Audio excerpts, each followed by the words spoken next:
Miss হবে না আপনার পছন্দের টিভি শো। দেখুন জি5 অ্যাপে একদম ফ্রি। রবি, ওকে ছেড়ে দাও, মাথা গরম করিও না আর কিন্তু। না, ছাড়বো না। রবি, এবার কিন্তু তুমি বাড়াবাড়ি করছো। নেহাতি আলোর ভাই বলে আমরা এতক্ষণ তোমাকে সহ্য করেছি, না হলে কিন্তু কি করতেন? না হলে কি করতেন? তাড়িয়ে দিতেন এখান থেকে। আপনি কে? কি পরিচয়? এই বাড়িতে কেন রয়েছেন? এদের সাথে আপনার কি সম্পর্ক? জয় বাবু, কি এত বড় বড় কথা বলার অধিকারটা কে দিচ্ছে ওনাকে? কথা বলার অধিকার আছে তাই বলছে। ও আমার বন্ধু। বন্ধু? কত বন্ধু এলো আর কত বন্ধু গেল। জয়বাবু, দিদি মারা যাওয়ার পর বেশ ভালো কাটছে না আপনার? হ্যাঁ, দারুণ, একদম বন্ধু বান্ধব নিয়ে পুরো মেতে রয়েছেন একদম। কেউ আটকানোরও নেই আর কেউ বলারও নেই কিছু। শাট আপ রবি, থামবি না? জোর করে থামাতে হবে, বাড়াবাড়ি হয়ে যাচ্ছে কিন্তু। দাদা ভাই, আচ্ছা যখন বাড়িতে ঢুকেছিল তখনই বলেছিলাম ঘাট ধাক্কা দিয়ে বের করে দিই, তাহলে তো এতগুলো কথা শুনতে হতো না। বেয়ান, বেয়ান, রবি সব কি শুরু করেছে বলুন তো? ওকে বোঝান, এইসব কথা যেন না বলে। ও আমাদের দিদিভাই কত ঝড় ঝঞ্ঝা পেরিয়ে আজ বাড়ি ফিরেছে, আবার যদি এইসব কথাবার্তা শোনে তাহলে ওর মনের অবস্থা কি হবে বলুন তো? আমারও একই অবস্থা বেয়াই। রবি আমার কোনো কথা শোনে না, যা ইচ্ছে তাই করে। তাই করব, যা যা ভেবে এসছি সব করব। তুমি যা ইচ্ছে কর, দয়া করে পুকুলকে এর মধ্যে জড়িও না। ওকে ছেড়ে আর সবকিছু করো। ঠিকই তো, তুই তো বলেছিলি ভালোভাবে পুপুলকে এখান থেকে নিয়ে যাবি। পুপুলের ভালো লাগলে কিছুদিন ও বাড়িতে থাকবে, কিছুদিন এ বাড়িতে থাকবে, এভাবে থাকবে। তাহলে তুই এরকম করছিস কেন? মানা থাকলে আমার কিচ্ছু ভালো লাগে না। আমি এখানেও বড় হই, ওখানেও বড় হব। পুপুল, এসব কথা কেন বলছিস তুই? এসব কথা একদম বলবি না। তোর মা নেই তো কি হয়েছে? হ্যাঁ, আমরা সবাই আছি তো, একদম এসব কথা বলবি না। এই ছাড়ো ওকে, ছাড়ো। ও কোথাও যাবে না, ও মামার বাড়িতে যাবে। মাসিমা, রবি কিন্তু প্রচন্ড বাড়াবাড়ি করছে, ওকে বারণ করুন। ও যদি এখনো না থামে ওকে কিন্তু এই বাড়ি থেকে সোজা হাজতে পাঠাবো। হাজত? হাজতও তোমাদের বাড়ির থেকে ভালো রাজাদা। ওখানে না অন্তত নিজের মতো থাকা যায়, আর এখানে এখানে থাকলে কি অবস্থাটা হয় নিজের চোখে দেখলাম। কত ভালোবাসা, ভালোবাসায় ভেসে গিয়ে সব বাড়ি ছেড়ে চলে যাচ্ছে। না, আমি আর কিছুতেই এই দম বন্ধ করা বাড়িতে আমার ভাগ্নিকে বড় হতে দেব না। আদিত্য, আদিত্য, তুমি কিছু বলছো না কেন? ও আজকে সবার সামনে পুপুলের প্রতি আমাদের ভালোবাসা নিয়ে প্রশ্ন তুলছে, তুমি চুপ করে দাঁড়িয়ে আছো। দাদা ভাই চুপ করে থাকলো, আমি চুপচাপ থাকবো না। পুপুলকে ছাড়। না, পুপুলকে ছাড়। ছাড়বো না। আমার পুপুলকে ছেড়ে দাও, আমাকে ছেড়ে দাও। না, ছাড়, পুপুল।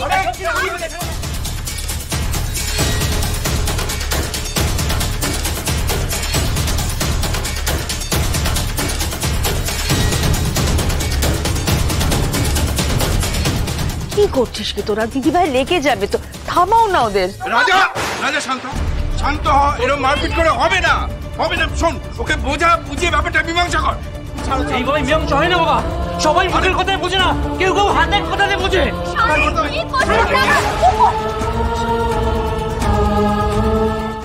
জি5 ডাউনলোড করুন আর সব এপিসোড দেখুন একদম ফ্রি। মিস হবে না আপনার পছন্দের টিভি শো। দেখুন জি5 অ্যাপে একদম ফ্রি। মাসিমা, আপনি তো নিজে দেখেছেন, আমার মা নিজের মেয়ের মৃত্যুর পরেও চেয়েছিলেন জামাইবাবুর একটা বিয়ে হোক। সেসব উনি শুনছেন না, শুধু নিজের কথা ভাবছেন।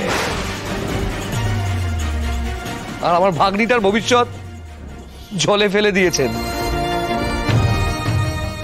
না, আমি পারবো না। আমি আলোর জায়গা কাউকে দিতে পারবো না। আমার মন থেকে আলোকে আমি মুছতেও পারবো না, আর বিয়েও আমি করবো না। এতক্ষণ তুমি তোমার ভাগ্নিকে নিয়ে কথা বলেছো, কিচ্ছু বলিনি, কিন্তু এখন আদিত্যর পার্সোনাল লাইফ নিয়ে কথা বলে ওকে অপমান করার সাহস তোমাকে কে দিল? এই, আপনাকে কে সাহস দিয়েছে এভাবে দাঁড়িয়ে দাঁড়িয়ে আমার সাথে এইভাবে কথা বলার? আপনি কে? হ্যাঁ, সেটা তো এখনো বললেন না। এই যে জামাইবাবু, ওনাকে বাড়িতে রেখে এই ফষ্টি টষ্টি না করে বিয়েটা তো করতে পারতেন, নাকি ইনি আছেন বলেই বিয়েটা করতে পারছেন না? আপনার কেসটা কি? হ্যাঁ, ঠিক করে বলুন তো। অসভ্য কথাকার। রবি, রবি খবরদার না। শুধু মেয়ে বলে ছেড়ে দিলাম, আসলে আপনাদের এই সম্পর্কটা না নোংরামির সম্পর্ক। না হলে আপনিই বা পড়ে থাকবেন কেন এই বাড়িতে? লজ্জা থাকলে চলে যেতেন, না হলে বিয়ে করে নিতেন। না না না না না, এই সমস্ত নোংরামির মাঝে না আমি আমার পুপুলকে এক মুহূর্ত রাখবো না।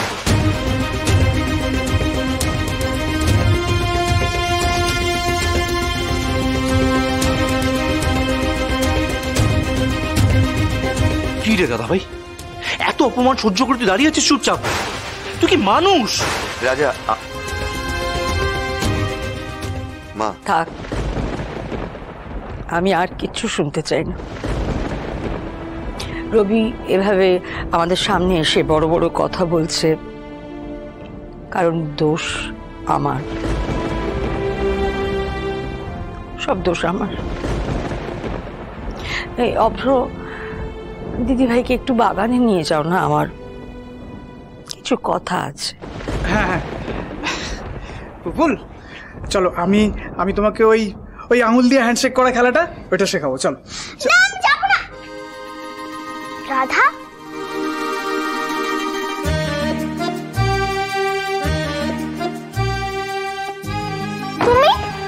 তুমি আবার উঠে এলে কেন?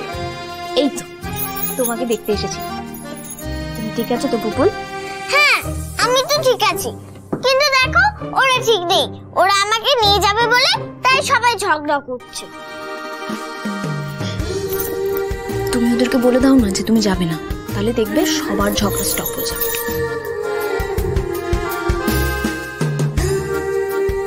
কিন্তু আমার তো এখানে ভালোই লাগে না, আমি বোর হই।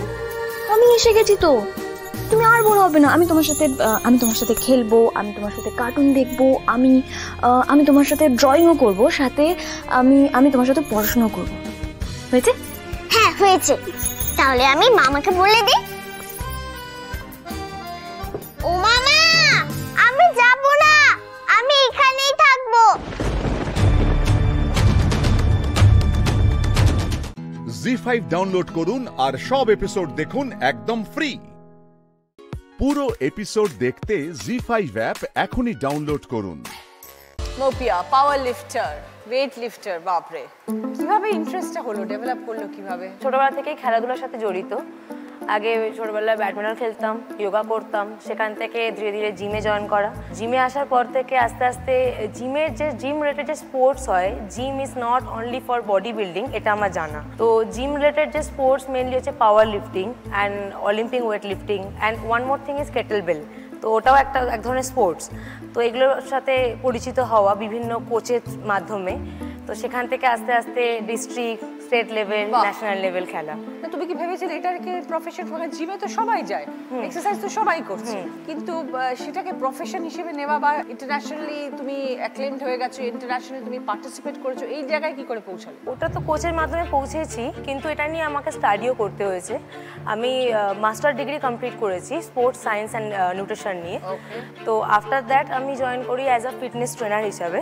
তো সেখান থেকে জব করতে করতে আরও বাকিদের থেকে জানতে যে কি হয় এই স্পোর্টস ব্যাপারটা, সেখান থেকে করতে করতে স্পোর্টসের দিকে আসার।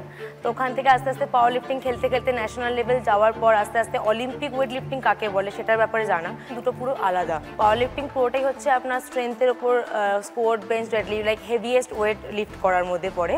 আর অলিম্পিক ওয়েট লিফটিং হচ্ছে পুরোটাই টেকনিক বেসিস একটা খেলা, অনেকটা টাইম পিরিয়ড লাগে সেটা শিখতে।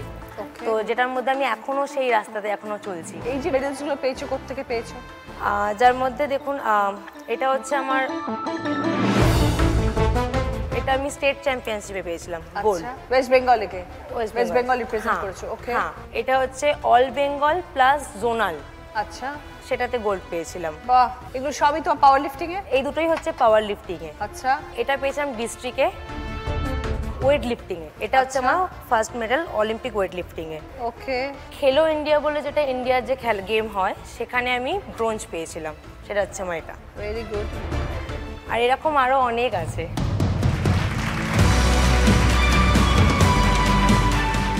অ্যাভারেজ ওয়েট তুলতে হয়, মানে পাওয়ার lifting, weight lifting, what is the difference? দেখুন, দুটো গেমেতেই আপনার বডি ওয়েট ক্যাটাগরিজ থাকে। যেমন আমি ধরুন 62 বডি ওয়েট ক্যাটাগরিতে খেলি, তো সেরকম ধরুন আমার বডি ওয়েট ক্যাটাগরিতে যেরকম লিফটিং একটা স্ট্যান্ডার্ড যেরকম থাকে, অনেকেই লিফটিং করা হয়। বাট আমি আমার হেভিয়েস্ট লিফট আপনাকে বলছি। যেমন আমার ধরুন ডেড লিফটে হেভিয়েস্ট লিফট 140 কেজি আছে, স্কোয়াটে হেভিয়েস্ট লিফট 125 কেজি আছে। তো এরকম আলাদা আলাদা ক্যাটাগরি আছে। অ্যান্ড অলিম্পিক লিফটিং যদি বেসিক্যালি বলি, তো ওটা মেনলি হয় দুটো পারফর্ম করতে হয়, একটা হচ্ছে ক্লিন অ্যান্ড জার্ক, আর একটা হচ্ছে স্ন্যাচ। তো স্ন্যাচে আপাতত আমার হায়েস্ট লিফট আছে 70 কেজি, অ্যান্ড ক্লিন অ্যান্ড জার্কে আছে 80 কেজি। তো এটা হচ্ছে টোটাল ওয়েট আমার নিজের পার্সোনাল পিয়ার। তো এটাকে এবার আস্তে আস্তে গ্রো আপ করতে হবে। এবার ধরুন 3টে অ্যাটেম্প পাওয়া যায়, এরকম সেই 3টে অ্যাটেম্পের মধ্যে যেটা আপনার টোটাল হেভি লিফট হবে সেই বেসিসে ফার্স্ট, সেকেন্ড, থার্ড। তো এটা কি প্রফেশন করে এগোনোর ইচ্ছে? এটাকে প্লাস ফিটনেস ট্রেনার হিসেবে আরও স্টাডি করছি, ফার্দার স্টাডি করছি। তো তুমি এখন কমপ্লিটলি পুরোপুরি ফিটনেস ট্রেনার? একদম। ওকে। তো মৌপিয়া, খাবারের কোনো একটা স্পেসিফিক কিছু ব্যাপার আছে যে এইরকম খেতে পারবে? বিকজ তোমরা ভীষণ প্রোটিন ডায়েটের উপর থাকো বোধহয়। ওটা তো করতেই হয়। যেরকম একটা অ্যাথলিটের যেরকম ধরনের খাবার দাবার লাগে, তো সেটা তো আমাদের কোচের ডিসিশন অনুযায়ী চলতে হয়, মানে একটু রেস্ট্রিকশন তো লাগেই। জি5 ডাউনলোড করুন আর সব এপিসোড দেখুন একদম ফ্রি। পুরো এপিসোড দেখতে জি5 অ্যাপ এখনই ডাউনলোড করুন। তামার গয়না বানাও তুমি শুরু কিভাবে করেছিলে? আমার 3 বছর যখন বয়স, তখন বাবা, আমি, আমার মা আর আমার বোন আছে আর আমার ভাই, তা এদেরকে নিয়ে আমার বাবা কলকাতায় থাকতে শুরু করে এবং ব্যবসা শুরু করেন। মোটামুটি ছোটোবেলাটা ভালোই কেটেছে, কিন্তু নেক্সট যখন আমি মাধ্যমিক দিলাম 2002 সালে, মাধ্যমিক দেওয়ার পর বাবার মানে কাজের জায়গাটা খুব খারাপ হতে লাগলো। সেই দরুন বাবা কি করলো, আমাদের পুরো ফ্যামিলিটাকে নিয়ে আমরা চলে গেলাম মেদিনীপুরে। সেইখানেই ঘাটালি থাকতাম। তা সেইখানেই উচ্চ মাধ্যমিক ভর্তি হলাম। বোন মাধ্যমিক দিল, ভাই 8 পাস করলো। তারপর হঠাৎ বিয়ের প্রস্তাব আসলো, তা বিয়েটা হলো, সামনাসামনি বিয়েটা হয়েছে। বিয়ের পর দেখলাম যে ফ্যামিলিটাই চালাতে আমাদের অসুবিধা হচ্ছে, সেখানে আমি পড়াশোনা ক্যারিটা করব কি করে। তা আমি কি করলাম, এভাবে চলবে না। আমি বাড়িতে 2-3টে পাড়ার ছোট ছোট বাচ্চাদেরকে নিয়ে টিউশন করতাম। তারপরে প্রায় বিয়ের 1 বছর কেটে গেল। তারপরে আমি প্রেগনেন্ট হলাম, আমার মেয়ে আসলো। তা সেই সূত্রে কি হলো যে এইভাবে তো সংসার চলে না। এরকম অল্প রোজগারে একটা এত বড় সংসার, প্রায় শ্বশুর শাশুড়ি, আমি, আমার মেয়ে, হাজব্যান্ড, এভাবে চলবে না। কি করব? তখন আমার বাবা বাড়িতে তামার কাজ করতো। তা সেইখানে বাবা বলল যে তুই তামার কাজটা শুরু কর। আমি বাবার কাছে গিয়ে ধীরে ধীরে কাজগুলো শিখলাম। ধীরে ধীরে দেখলাম যে এরকম বাড়ির মধ্যে বসে কাজ হবে না। আমার বাড়ির আশেপাশে সবাই বলছে তুই করছিস, তুই রোজগার করছিস, আমরাও করব। তখন আমি ভাবলাম ঠিক আছে, দাঁড়াও, আমি তোমাদেরকে শেখাবো। আমার বাড়িতে আসতো তারা শিখতে। এইভাবে 1-2 শিখতে শিখতে প্রায় আজকে 30 জন আমার পুরুষ মহিলা নিয়ে আমি কাজ করি। কিভাবে বানাতে? মেশিনে? মেশিন না, হাতের মধ্যে র মেটেরিয়াল কিনে আনতে হতো, সেটাকে আমার কিছু লোককে দিতে হতো। সেইগুলো তারা কিছুটা পাকিয়ে ছোট ছোট রিং কেটে আমাকে দিয়ে যেত। আরেকজনকে দিতে হতো, তারা কি করতো, সেটাকে গেঁথে গেঁথে চেন করতো।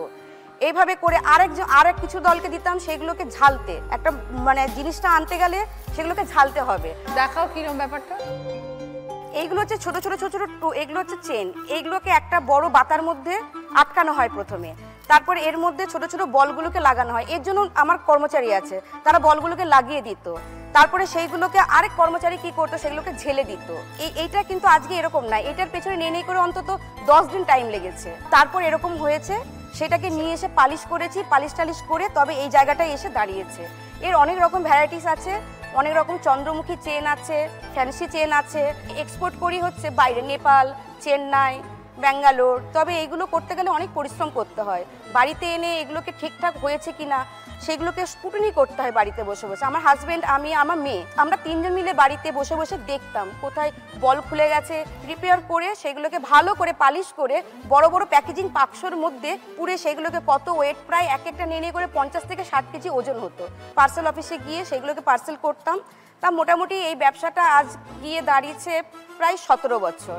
বাহ, 17 বছর দাঁড়িয়েছে। আজকে নেই করে আজকে এই ব্যবসা করে আমি একটা ছোট বাড়ি আর একটা গাড়ি কিনেছি। সবই তামার ব্যবসা করে? তামার ব্যবসাটা প্রায় 90% চলছে। বাহ, তো শুধু কি চেন বানাও না অন্য কিছু? চেন আছে, আর দেখুন দিদি, এটা হচ্ছে আমার সেটও আছে। এগুলো একটা তৈরি করতে খরচা পড়ে প্রায় ধরুন 1050 টাকা। এটা যখন আমি এক্সপোর্ট করে যখন আমি এটা দিই প্রায় 1400 টাকার মতো এটা পাই।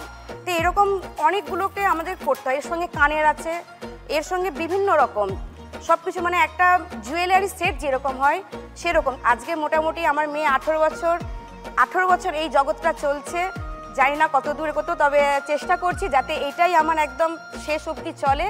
জি5 ডাউনলোড করুন আর সব এপিসোড দেখুন একদম ফ্রি। মিস হবে না আপনার পছন্দের টিভি শো, দেখুন জি5 অ্যাপে একদম ফ্রি। নমস্কার। নমস্কার। সঙ্গে কে রয়েছেন? আমার হাজবেন্ড। কি নাম আপনার স্যার? ডক্টর উত্তম শর্মা। কাকুর সাথে কি করে আলাপ? মানে আমাদের চাকরি সূত্রেই আলাপ হয়েছে। হ্যাঁ, দুজনেই না, ও তখন মেডিকেল স্টুডেন্ট, আমি নার্সিং স্টুডেন্ট। হ্যাঁ, ওই হিসাবেই আমাদের আলাপ। তারপর আমি আমার মাকে বলি, কারণ এই ব্যাপারগুলো মাকে একমাত্র না বললে তো ব্যাপারটা ঠিক মানে হয় না। তো তারপরে দুজনের বাড়িতে কথা হলো, তোমার বিয়ে ঠিক হলো। ওদিকে ও ছিল বাড়ির সবচেয়ে ছোট ছেলে। তো আপনিও কি ওখানেই থাকেন? আমি ওখানেই থাকি, যখন প্রয়োজন হয় 5 গ্রাম যাই আসি। আচ্ছা, এইরকম আর কি। আমার তো বহরমপুরে বাড়ি। বহরমপুরে বাড়ি। তাহলে এই ফ্ল্যাটটা ঐন্দ্রিলার ফ্ল্যাট। ঐন্দ্রিলা আমাদের বাংলা সিরিয়াল সিনেমায় কাজ করতে শুরু করেছিল, নতুন কুড়ি নতুন ফুল, কিন্তু পৃথিবীর নিয়ম, কিছু করার নেই, এক সময় চলার পথ থেমে গিয়েছিল। বলছি এই ফ্ল্যাটটা ঐন্দ্রিলা কিনলো? হ্যাঁ, ঐন্দ্রিলাই কিনলো এই ফ্ল্যাটটা, যেহেতু ওর কাছাকাছি সব শুটিং প্লেস গুলো সবই কাছাকাছি। কিন্তু আমার কথা হচ্ছে, জীবন এই যে বিয়ে করলেন, এত সুন্দর কাকুকে দেখে এখনো বলছেন এত বছর ঘর করার পর, কত বছর বিয়ে হয়েছে আপনাদের? হ্যাঁ, 33 বছর। সন্তান কতদিন বাদে এলো? দুটো। আমার 90-তে বিয়ে হয়েছে। 90-তে? হ্যাঁ, বড় মেয়ে 95 হয়েছে। 95? 98 ছোট।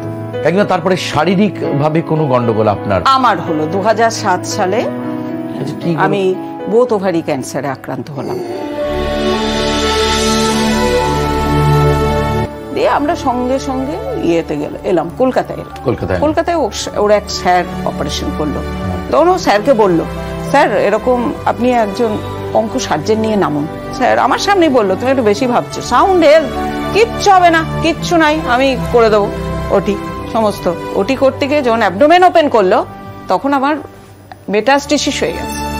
হ্যাঁ, ও বললো যে ওকে ডাকবে, বলছে যে ব্যাড লাক। আমি বললাম, স্যার আমি তো এটা সাসপেক্ট করেছিলাম বলে বহরমপুর থেকে কলকাতা এলাম, না হলে ওই টিউমার অপারেশন থেকে বহরমপুরই করতে পারতাম। তারপরে তো আমাদের পরিবার সবাই ভেঙে পড়লাম আর কি। এবং সেই দিন যেটা হচ্ছে কি, আমি বারবারই ঐন্দ্রিলার কথা চলে আসছে, আমি রিপোর্টটা নিয়ে গেছি, কাউকে বলছি না। ও আমাকে এসে বলছে, তখন কত বয়স, খুব বেশি হলে 2007-এও ছিল। 2007 তার মানে 9 বছর।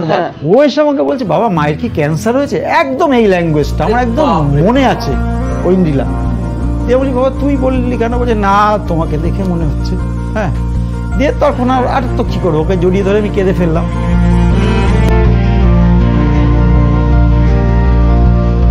তারপরেই আমরা মুম্বাই যাই।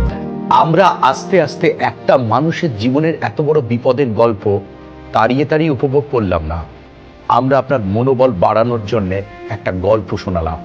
2007-এর অপারেশন, আজকেও উনি বসে আছেন আমার সামনে, যখন 2024 মানে 17টা বছরের এই লড়াই জয়ী হয়েছেন। কিন্তু সেদিন উনি চেয়েছিলেন যে ঐশ্বর্য আর আমাদের ঐন্দ্রিলা ভালো থাকুক। ওর জন্মদিন হচ্ছে 5ই ফেব্রুয়ারি 2015 সালে। এই তখন রাত 12:30 হবে। ও বসে আছে, সবাই উইশ করবে, বসে আছে, আমি পাশে শুয়ে আছি, ওর মা ঘুমিয়ে পড়েছে। ও বলছে, বাবা আমার পেটে দেখো তো কেমন শক্ত লাগছে। হাত দিয়ে দেখছি, হ্যাঁ শক্ত, বেশ হার্ড মাস আর কি। তখন ওকে নিয়ে আমরা কি কলকাতায় চলে আসি। এমসে চলে গেলাম ডাইরেক্ট দিল্লি। ভালো কিছু রিপোর্ট এলো না, সেই খারাপ এলো।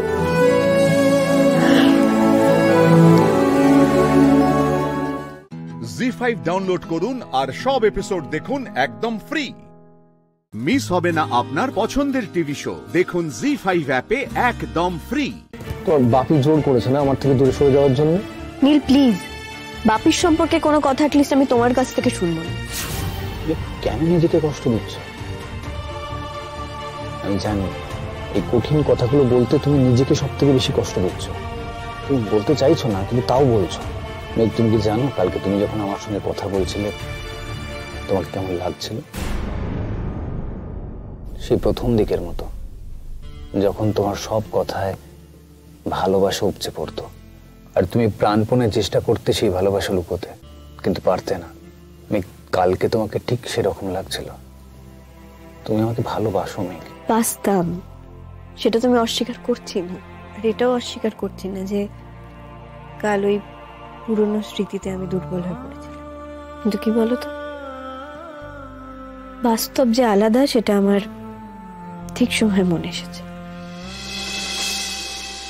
বাস্তব অস্বীকার করার ছেলে মানুষই তো করবো না, আমি করতে পারবো না।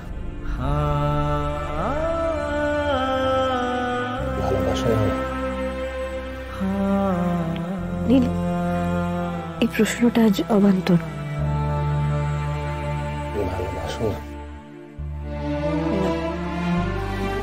আজও তুমি মিথ্যে বললে আমি ধরতে পারিনি, কারণ তুমি সত্যি আর মিথ্যের ফারাকটা ভুলে গেছো। একটা কথা বল, কালকের তুমিটা সত্যি না আজকের এই তুমিটা সত্যি? কোনো একজন সত্যি, কোনটা? আজ যাকে দেখছো সেই সত্যি। তাহলে কালকে এখানে কে ছিল? কে আমাকে প্রশ্ন করছিল আমি কেন মন্দিরে গেছি? কে আমাকে বলেছিল রেস্ট নিতে? আমাকে নাকি খুব দুর্বল লাগছে? কে সে? কে সে মেঘ? নীল, এই প্রশ্নের জবাব আমি তোমাকে দিয়ে দিয়েছি। এরপর তোমার যা ভাবার ভেবে নাও, যা বোঝার বুঝে নাও। আর আমি তোমার সঙ্গে এত কথা বলতে পারছি না, আমার স্ট্রেস হচ্ছে। প্লিজ। এড়িয়ে যেতে চাইছো তাই তো? কিসের থেকে এড়িয়ে যেতে চাইছো তুমি মেঘ? হ্যাঁ, নিজের ভালোবাসার থেকে এইভাবে এড়িয়ে থাকা যায়? নিজের ফিলিংস থেকে এইভাবে এড়িয়ে থাকা যায়? যায় না মেঘ, যায় না। তুমি ভুল করছো, বাজে রকমের ভুল করছো। মেঘ, তোমার মন আমাকে খুঁজছে, আমাকে চাইছে। আমি ভিকিরির মতো তোমাকে চাইছি মেঘ। আমাদের ভালোবাসা আজও মিথ্যে হয়ে যায়নি। অনেক ঝড়ঝঞ্ঝা পেরিয়ে সেটা আজও বেঁচে আছে মেঘ। চলো না মেঘ, চলো না, সেই শিখাটুকু আমরা আড়াল করে জ্বালিয়ে রাখি। প্লিজ মেঘ, প্লিজ। আবার এই প্রেমহীনতার মধ্যে ঠেলে দিও না আমাকে। আমাকে বাধ্য করো না নীল, কাউকে এই ঘরে ডেকে তোমাকে জোর করে সরিয়ে দিতে। আমি সত্যিই সেটা করতে চাই না। দেখো, একটা কথা তো আমি সারা জীবন চাইলেও অস্বীকার করতে পারবো না, যে আমাকে সত্যিই তুমি অনেক সুন্দর মুহূর্ত দিয়েছো, অনেক কিছু করেছো আমার জন্য। কিন্তু সেই পুরোনো দিনের কথা মনে রেখে আমি চাই না আর তিক্ততা বাড়াতে। তুমি প্লিজ চলে যাও, আর কোনোদিন এসো না আমার কাছে প্লিজ। আর এরপর যেদিন ডিভোর্সের কেসের ডেটটা পড়বে, দয়া করে এসে সাইনটা করে দিয়ে যাও, আর ঝামেলা বাড়িও না। এখন প্লিজ চলে যাও। জি5 ডাউনলোড করুন আর সব এপিসোড দেখুন একদম ফ্রি। মিস হবে না আপনার পছন্দের টিভি শো, দেখুন জি5 অ্যাপে একদম ফ্রি। আমি এখনো পর্যন্ত তোমার সঙ্গে ভদ্র ব্যবহার করছি, আমাকে অভদ্র হতে বাধ্য করো না কিন্তু। সে তোমার বিয়ে হওয়ার পর থেকে নীল, তুমি কবে আমার সঙ্গে ভালো ব্যবহার করেছো? ও হ্যাঁ, যখন মেঘকে জেলাস করার কথা মনে হয়েছিল তখন আমার সঙ্গে ভালো ব্যবহার করছিল। বেসিক্যালি আমাকে ইউজ করেছিল, তাই তো?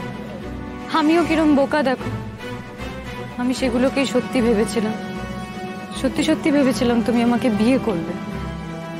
আচ্ছা ঠিক আছে, দাঁড়াও, আমি চলে যাচ্ছি। যাওয়ার আগে তোমাকে একটা কথা বলতে চাই, তোমার জানা দরকার।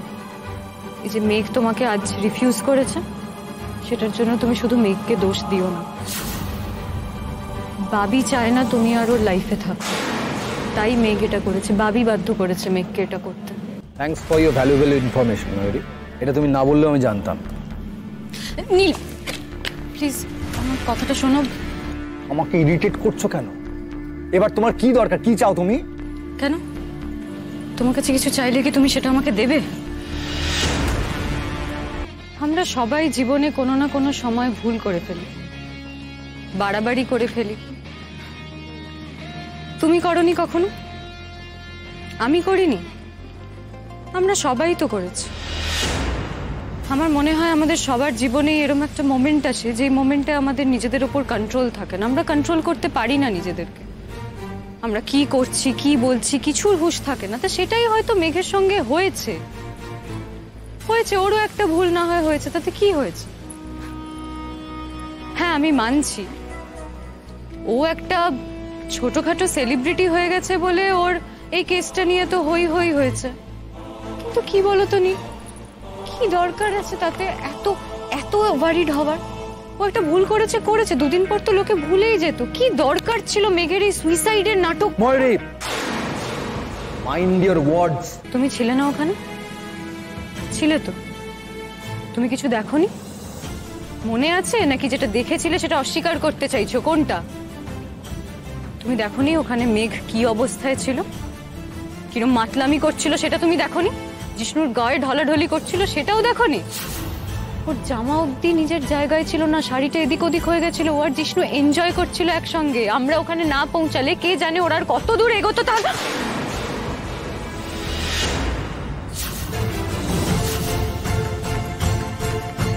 Shut up.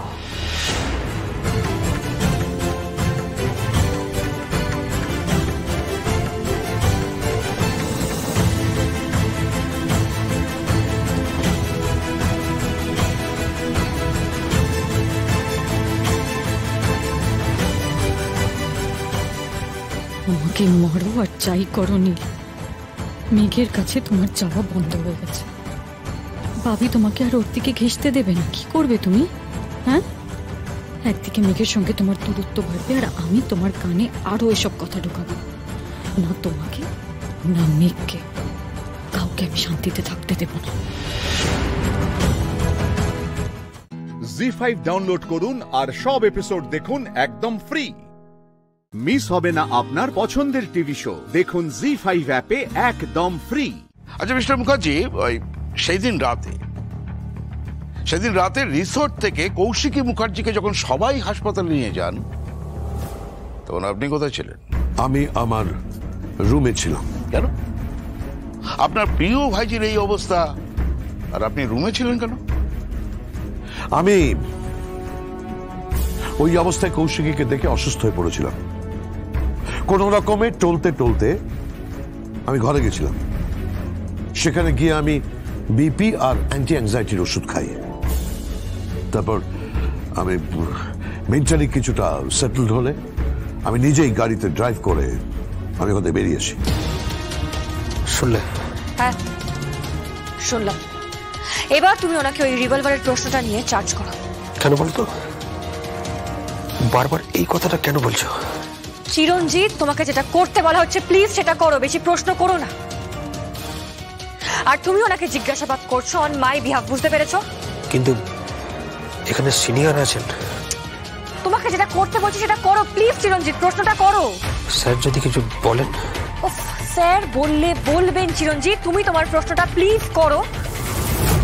আমার দ্বিতীয় প্রশ্ন, কৌশিকী মুখার্জি যখন হাসপাতালে ঢুকছেন, মৃত্যুর সঙ্গে লড়াই করছেন, তখন আপনার ছেলে উৎসব মুখার্জি এবং মেহেন্দি মুখার্জি অফিসে কি করছিলেন? সেটা ওদের জিজ্ঞেস করুন, আমাকে নয়। চিরঞ্জিত স্যার, আমি কি ওনাকে একটা প্রশ্ন করতে পারি? হ্যাঁ করো। Thank you sir. Mister Mukherjee, আপনার একটা রিভলভার ছিল না? হ্যাঁ, কেন? না মানে ওটা কোথায়, মানে কোন মেক, কোন কোম্পানি, ওটার লাইসেন্স? হঠাৎ আমার রিভলভার নিয়ে প্রশ্ন উঠছে কেন? আমি কি কাউকে গুলি করেছি নাকি? উত্তর দিচ্ছ না কেন? বলো, উত্তর দাও। তুমি হঠাৎ এই প্রশ্ন করছো কেন? চিরঞ্জিত লিসেন টু মি, তুমি প্রশ্নটা রিপিট করো চিরঞ্জিত। বলুন না। চিরঞ্জিত আবার রিপিট করো, ওনাকে ইরিটেট করো। বলুন না, আপনার কাছে কি রিভলভারটা আছে, মানে দেখানো যাবে? কেন? আমি আমার রিভলভারটা কোনো প্রদর্শনীতে দিচ্ছে নাকি? এখানে কোনো প্রদর্শনী চলছে নাকি? এক্সিবিশন? আমি তো বুঝতে পারছি না। এই মিস্টার বড়বল, এই ছোড়াটা কে? আপনি একে শেখাননি? যখন সিনিয়ররা কথা বলে, যখন সিনিয়ররা কথা বলছেন, তখন তার মাঝখানে কথা বলতে পারেন না? কথা বলা যায় না? না, বলছিলাম যে আপনি আপনার রিভলভারটা কি রিসোর্টে নিয়ে গিয়েছিলেন? Shut up! রিসর্টে আমি রিভলভার নিয়ে গিয়ে কি করবো? আমি কাউকে শুট করতে গেছি নাকি? শিওর? তাহলে কি আপনি আপনার রিভলভারটা একবার দেখাতে পারবেন? চিরঞ্জিত, হঠাৎ এই কথাগুলো উঠছে কেন? না মানে স্যার, আমার মনে হলো আর কি, মানে আপনি কি দেখাতে পারবেন? কেন পারবো না? 100 বার দেখাতে পারবো, কিন্তু সেটা এই মুহূর্তে সম্ভব নয়। ওকে, আমি পরে কথা বলছি। না, আপনারা আমাকে যথেষ্ট ইরিটেট করেছেন, আমি যাচ্ছি। 1 মিনিট।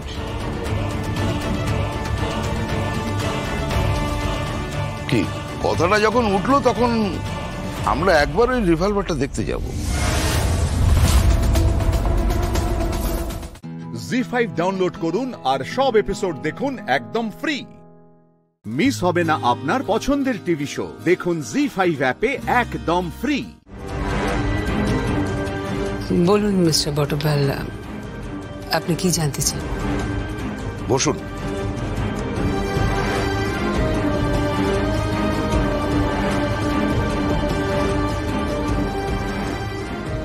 ম্যাডাম, বলছিলাম যে আপনি ঠিক কি দেখেছিলেন? মানে ঘটনাটা যখন ঘটে তখন অকুস্থলে আপনি কখন পৌঁছেছিলেন? রাত তখন অনেক। আমি জানি না কৌশিকী অত রাতে ওখানে কি করছিল, বুঝতে পারিনি। আচ্ছা, আপনি আর রাজনাথ মুখার্জি তো একই ঘর শেয়ার করেছিলেন। সেটাই তো স্বাভাবিক। আপনি শিওর? তাহলে আপনারা সবাই মিলে যখন হসপিটালে গেলেন তখন রাজনাথ মুখার্জিকে ডাকেননি? ব্যাপারটা ঠিক মাথায় ছিল না, ভীষণ টেনশনে ছিলাম, ভয় পেয়ে গিয়েছিলাম। কৌশিকীকে ওই অবস্থায় দেখে আমরা ওকে ধরাধরি করে গাড়িতে তুলে সোজা। তাছাড়া রাজনাথ ওসব দেখে খুব অসুস্থ হয়ে পড়েন। কোনো ক্রমে রুমে গিয়ে ওই বিপির ওষুধ, তারপর অ্যান্টি অ্যাংজাইটির ওষুধ খায়। ওকে আর ডাকেনি। আপনি সত্যি কথা বলছেন? আপনি কিন্তু আমাকে ইনসাল্ট করছেন মিস্টার বটপাল। না না, আমি আপনাকে ইনসাল্ট করিনি, জাস্ট জিজ্ঞাসা করলাম মানে আপনি ঠিক বলছেন কিনা। আমি ঠিক বলছি মিস্টার বটপাল, ভুল বলিনি আমি।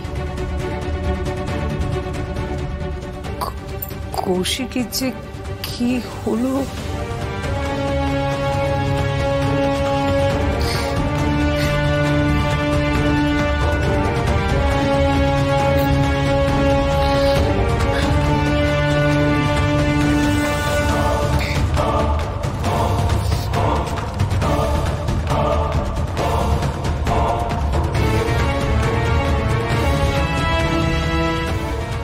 কি শুনছো? কাঁদছেন। কি? বৈদেহী মুখার্জি। সব রেকর্ড হচ্ছে তো? সব রেকর্ড হচ্ছে, চিরঞ্জিত সব ব্যবস্থা করে রেখেছে। That's great. কি বলছেন ওই মহিলা বৈদেহী মুখার্জি? উনি বলছেন গুলি চলার পরে বাইরে আসেন, টেন্স ছিলেন, তারপর কৌশিকী মুখার্জিকে ধরাধরি করে গাড়িতে তোলেন। রাজনাথ মুখার্জিকে ডাকেননি, দেন গাড়ি নিয়ে বেরিয়ে যান। মিথ্যে কথা বলছেন ওই মহিলা, জাস্ট মিথ্যে কথা বলছেন। তোমার কি মনে হচ্ছে? আমার মনে হচ্ছে আমরা এই কেসটা খুব তাড়াতাড়ি কিনারা করতে পারবো, কিন্তু স্বয়ংভূ আমাদেরকে একটা কথা মাথায় রাখতেই হবে। কি? কৌশিকী মুখার্জিকে এমন ভাবে প্রোটেকশন দিতে হবে যাতে একটা মাছিও না হতে পারে। কৌশিকী মুখার্জির, আমার ভর্তির যদি কিছু হয়ে যায় আমি নিজেকে ক্ষমা করতে পারবো না। জি5 ডাউনলোড করুন আর সব এপিসোড দেখুন একদম ফ্রি। মিস হবে না আপনার পছন্দের টিভি শো, দেখুন জি5 অ্যাপে একদম ফ্রি। যে মানুষগুলোকে তুই দুদিন আগে চিনতিস না, at the cost of those people তুই আমাকে ইগনোর করছিস, আমার ভালোবাসাটাকে ইগনোর করছিস, আমাকে নিজের জীবন থেকে সরিয়ে দিচ্ছিস। এটা একটু বাড়াবাড়ি হচ্ছে না? তুই আমার মায়ের এক্সকিউজ দিচ্ছিস, অজুহাত দিচ্ছিস, কিন্তু তুই তো নিজে ওদেরকে ছাড়তে পারছিস না। আমি তো বলছি তোকে আমি পারছি না। আর আমি কোনো কিছু নিয়ে কিছু এক্সকিউজ দিচ্ছি না, আমি আমার কথা বলছি, আমি তোকে বাস্তবটা দেখাচ্ছি আর এটাই সত্যি। দেখ এখনো সময় আছে, আমি বলছি তোকে, আমরা একটু অ্যালার্ট হই, আমরা সরে আসি এই সম্পর্কটা থেকে।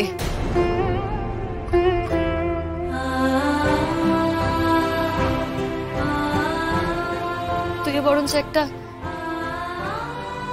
ভালো মেয়ে দেখে বিয়ে কর। হ্যাঁ রে শতদ্রু, তোর সাথে না আমার ঘর বাঁধা আর হবে না, সেটা আর সম্ভব নয়। আমি সম্পর্কটার মধ্যে থাকতে চাই না শতদ্রু। দেখ এটাও তো সত্যি যে আমার এখনো ডিভোর্স হয়নি, আমি এখন আমার শ্বশুর বাড়িতেই থাকি, আমি বিয়ে হয়ে যাওয়া একটা মেয়ে। শুধু শুধু তুই তোর জীবনটা কেন আমার জন্য ধ্বংস করবি বল? দরকার নেই তো, তার থেকে তোর মা যেটা বলেছে তুই সেটাই কর। ভালো মেয়ে পেয়ে যাবি, একটা ভালো মেয়ে দেখে বিয়ে করে নে। বুঝেছি, বুঝতে পেরেছি। তুই আমার মায়ের কথাগুলো রিপিট করছিস তাই না? রিপিট নয়, এটাই তো সত্যি। দেখ কাকিমা যেগুলো বলেছে সেগুলো তো ভুল কথা নয়, আর আমি তো এত বোকা নই যে আমার বোঝার মতোই বোধ বুদ্ধি নেই, সব কথাই তো ঠিক। বিপাশা দি বলছে আমাকে না বাড়ি যেতে হবে গো, দেরি হয়ে যাচ্ছে তো, তোমাদের যা কথা বলার আছে বলো। হ্যাঁ আসি আমি। তুই যাচ্ছিস তো যা, তবে যাওয়ার আগে একটা কথা শুনে রাখিস। আমি কিন্তু নিজে থেকে আর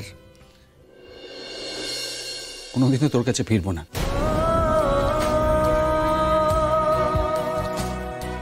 সেই পথ তুই নিজে হাতে বন্ধ করে দিলি। ঠিক ঠিক বলেছি শতদ্রু, সেই পথ আমি নিজেই বন্ধ করে দিয়েছি, সবটা আমি করেছি।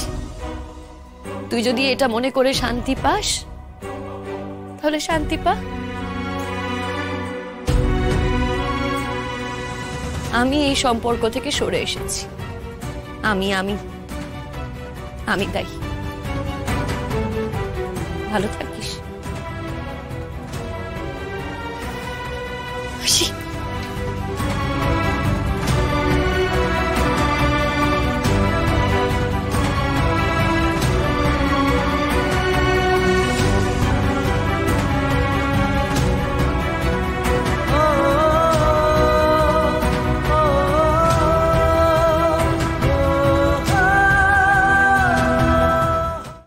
জি5 ডাউনলোড করুন আর সব এপিসোড দেখুন একদম ফ্রি। মিস হবে না আপনার পছন্দের টিভি শো, দেখুন জি5 অ্যাপে একদম ফ্রি। কিন্তু এখন আমার কথা শুনবে না, ও তোমাকে এখন দেখাশোনা করে। ন্যাচারালি তুমি তোমার ছেলের কথা না শুনে যে বৌমা এতদিন ধরে এত অত্যাচার করেছে, এত অপমান করে গেছে, তার কথাই তো তুমি বেশি গুরুত্ব দেবে, তাই না? তা হতে যাবে কেন? হ্যাঁ তুমি যে আজকে ওর দিবস দিলে, কালকে পিয়াকে বে করে নিয়ে ঘরে আসবে, তাকে আমার জানতে বাকি আছে নাকি? হ্যাঁ আনবো আনবো, তাতে তোর কি অসুবিধা হয়েছে? আমার কিসের অসুবিধা শুনি? আমার কিসের অসুবিধে? হ্যাঁ ভারী কত এ বাড়িতে তোরা আমায় মনীষ মনে করিস? আমার মা এই বাড়িতে এখনো আছে, তাই তোরা আমাকে তাও একটুখানি যা মানে গুনি করিস। আমার মা যদি না থাকতো না, তাহলে কবে আমাকে বিয়ে করে দিতি তোরা এই বাড়ি থেকে? আমার বড় বড় কথা, যা এখান থেকে যা। পুতুলদি তুমি চুপ করো না গো, তুমি কেন কথা বলছো বলো তো? শুধু শুধু যেচে অপমানিত হবে। আর তোমাদের কারোরই তো এর মধ্যে কথা বলার দরকার নেই, আমরা তো কথা বলছি, কেন ঢুকছো এর মধ্যে? বৌমা, ও বৌমা, সে তুমি যাই বলো, তোমার কাছে কিন্তু আমার একটা অনুরোধ আছে। এই অনুরোধ তোমায় রাখতে হবে বৌমা।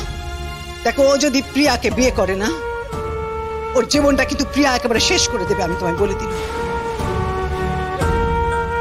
না না, অন্য কারণে বলছি। আমি কি করবো বলো, হাজার হোক, মা তো জন্ম দিয়েছিলাম, পেটে ধরেছিলাম সন্তান, আমার প্রথম সন্তান। কত কষ্ট করে জন্ম দিয়েছি, কত কষ্ট করে বড় করেছি। সেই জন্য বলছিলাম তোমাকে ওর সঙ্গে থাকতে হবে না গো। তুমি পরাগের সঙ্গে থেকো না, কিন্তু ওকে ওই ডিভোর্সের কাগজে সইটা দিও না। কেন বলছি জানো? বলছি এই কারণেই যে ওই তুমি যদি ডিভোর্সের কাগজে সই দাও, তাইলে ও পরদিনই ওই প্রিয়াকে গিয়ে বিয়ে করে আনবে। পুতুল ঠিক বলেছে গো মা, ও আমার আবুদা মেয়ে, কিন্তু মাঝে মাঝে ভারী সত্যি কথা বলে গো। তুমি ডিভোর্সের কাগজে সই দিলেই পরাগ পরের দিন প্রিয়াকে বিয়ে করে এ বাড়িতে নিয়ে আসবে। আর ও যদি প্রিয়াকে বিয়ে করে তাইলে তো সব শেষ হয়ে যাবে। সেই জন্য বলছিলাম তুমি ডিভোর্সটা খালি দিও না, ওই ডিভোর্সের কাগজে সইটা খালি করো না, থেকো না ওর সাথে। আর ও যদি প্রিয়াকে বিয়ে করে, বারবার তোমাকে বলছি মা, এই সংসারটা একেবারে উচ্ছন্নে যাবে, ওর জীবনটাকে ধ্বংস করে দেবে, সবকিছু কিন্তু শেষ হয়ে যাবে। দেখো আমার কি আছে বলো, আমি আমার জন্য বলছি না গো, আমি তো ওদের সঙ্গে থাকবো না, খাবো না, কিছুই নেই।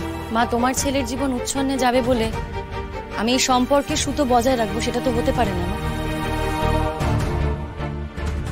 সেটা যদি হয় আমি কিন্তু আর এই বাড়িতে থাকবো না, আমি এই বাড়ি থেকে চলে যাব। না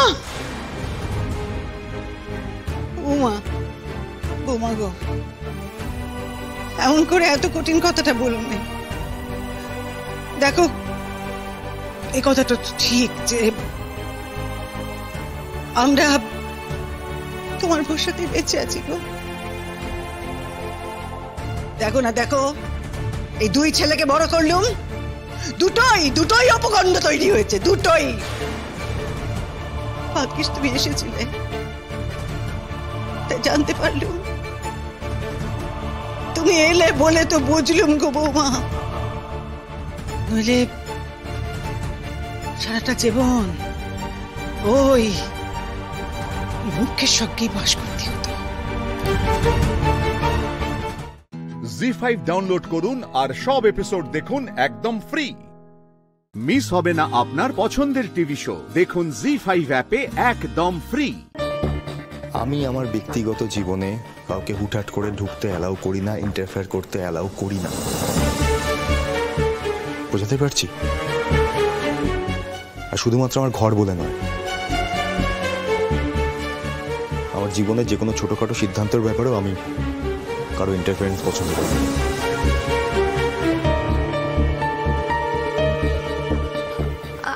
আমায় ক্ষমা করে দিন স্যার, আমি জানতাম না, আমাকে তো কেউ বল। তাহলে সেটা আপনার জেনে নেওয়া উচিত ছিল। আমি আশা করছি ভবিষ্যতে আর আপনার দ্বারাই ভুলটা হবে না।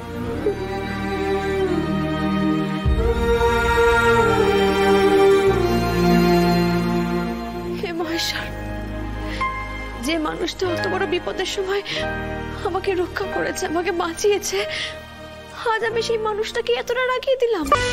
বিমল, দাঁড়া, কোথায় পালাচ্ছিস? না না, পালাবো কেন, আমি পায়চারি করছিলাম। পায়চারি করতে যাচ্ছিস? আমার মাথার চুলগুলো না এমনি এমনি পাকেনি। কি ভেবেছিস আমি ঘাস খাই? এই মেয়েটা আসার পর থেকে একটার পর একটা বিপদ ঘটছে। কেন, কি করে ঘটছে সব? এইভাবে গোছাতে গিয়ে যে কত কিছু এলোমেলো হয়ে গেল।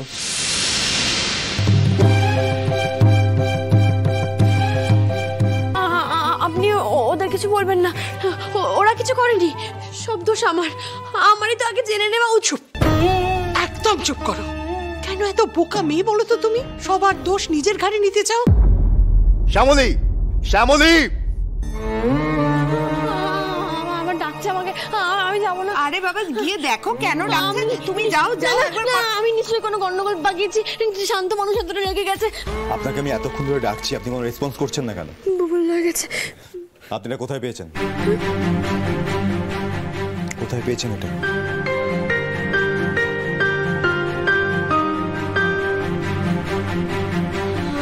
আমায় ক্ষমা করে দিন স্যার, এটা হারিয়ে যাবে ভেবে আমি তুলে রেখেছিলাম। কোথায় পেয়েছেন এটা? ওই আপনার বই, ফাইল টাইল সব খাটের উপর ছিল, ওর মধ্যে থেকে পেয়েছি। আমি এর থেকে বেশি কিছু করিনি। আমি তো জানিও না ওটা কি, ওটাকে কি বলে। এটাকে পাসপোর্ট বলে। গত 1.5 দিন ধরে আমি এটা খুঁজে যাচ্ছি, কোথাও পাইনি।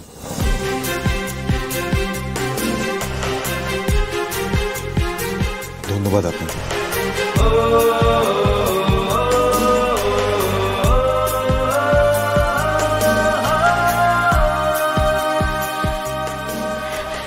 তাই আমি যে ভয় তবে এটাই শেষ। ভবিষ্যতে কোনোদিনও আমার ঘর পরিষ্কার করার জন্য আপনি কিন্তু যাবেন না, বুঝতে পেরেছেন? কি গো শ্যামলী, খুব তো ভয় পাচ্ছিলে দেখলে। শোনো, কোনো সৎ উদ্দেশ্য নিয়ে কোনো কাজ করলে সে কাজের ফল ভালো হবে। নিজেই তো তার প্রমাণ পেলে।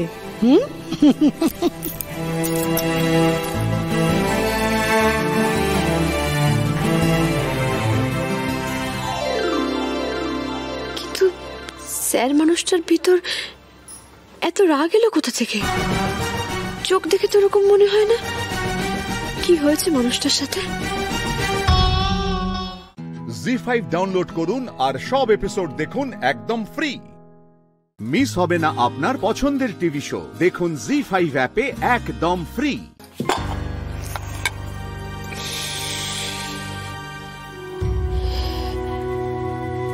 এক্ষুনি আর একটা ভুল করছিলাম।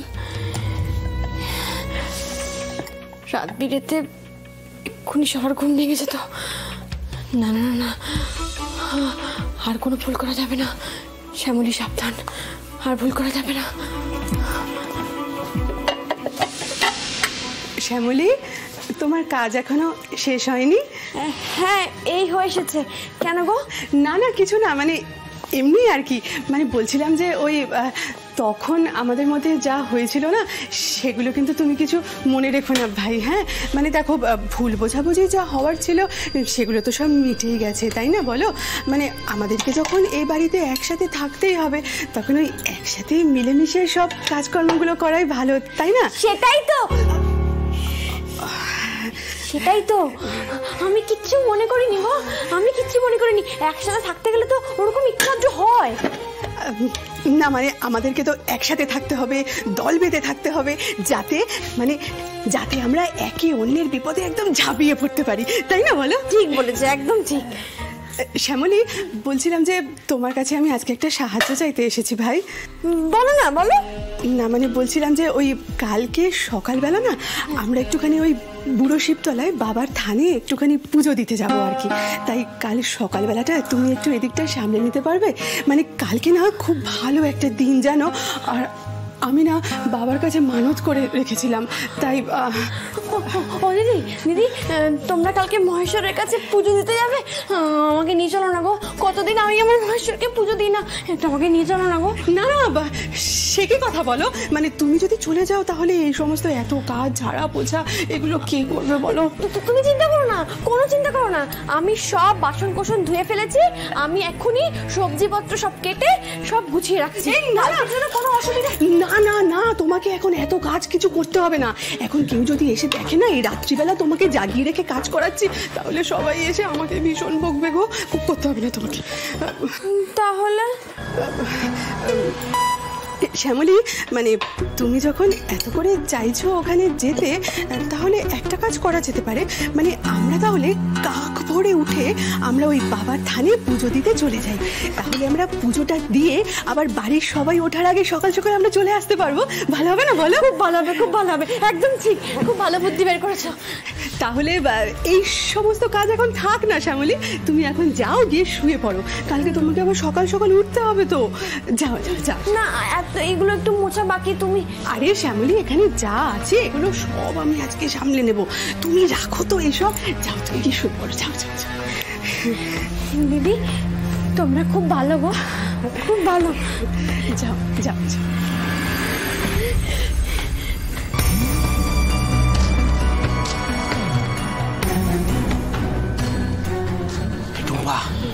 কাজ হলো? কাল সকাল সকাল বেড়াল বাড়ি থেকে পার। জি5 ডাউনলোড করুন আর সব এপিসোড দেখুন একদম ফ্রি। মিস হবে না আপনার পছন্দের টিভি শো। দেখুন জি5 অ্যাপে একদম ফ্রি। বস্তির সবাই অর্জুনের জন্য ওয়েট করছে, আর অর্জুন তো শুধু আমার গার্জিয়ান এঞ্জেল না, গোটা বস্তির সবাই গার্জিয়ান এঞ্জেল অর্জুন। সবাই অর্জুনকে নিজের ঘরের ছেলের মতো ভালোবাসে, ভরসা করে। আমি তো দেখেছি ভাইফোঁটার দিন কত দিদি বোনেরা এসে অর্জুনকে ভাইফোঁটা দিয়েছে। অর্জুনকে আমরা চলে এসেছি সবাই, আমরা ফোটাতে পারি। কেউ যদি অর্জুনের কোনো ক্ষতি করতে চায়, ওর নামে একটাও খারাপ কথা বলতে আসে, বস্তির সবাই অর্জুনের হয়ে রুখে দাঁড়ায়, কারোর পরোয়া করে না। যখন আমি খারাপ কথা বলেছিলাম তখন আমাকেও বকেছিল সবাই। কাকে ঢিল ছুটছে তুমি? হাত ভেঙে দেবো ওর গায়ে লাগলে। এই বস্তিতে অর্জুন কারোর ছেলে, কারোর ভাই, কারোর বন্ধু। আর আজকে সবাই অর্জুনকে খুব দরকার। আমি সেলফিশের মতো অর্জুনকে নিজের কাছে আটকে রাখতে পারবো না আজকে। আপনি জানেন মিলি এত অল্প সময় এমন করে চিনেছে অর্জুনকে। ওর থেকে ভালো জীবন সঙ্গী অর্জুন কখনোই পেত না। তুমি দেখো ঠাকুর, ওরা যেন একে অপরের সাথে থাকতে পারে সারাটা জীবন। মেজো বৌমা, এই মেয়েটা এসব কি বলছে বলো তো? আমি কিছু। দিমা, তুমি টেনশন করো না। অর্জুন তো মাঝপথে জোর খুলে রেখে যাচ্ছে না, তাই না? দেখি জোরটা আমাকে দিন।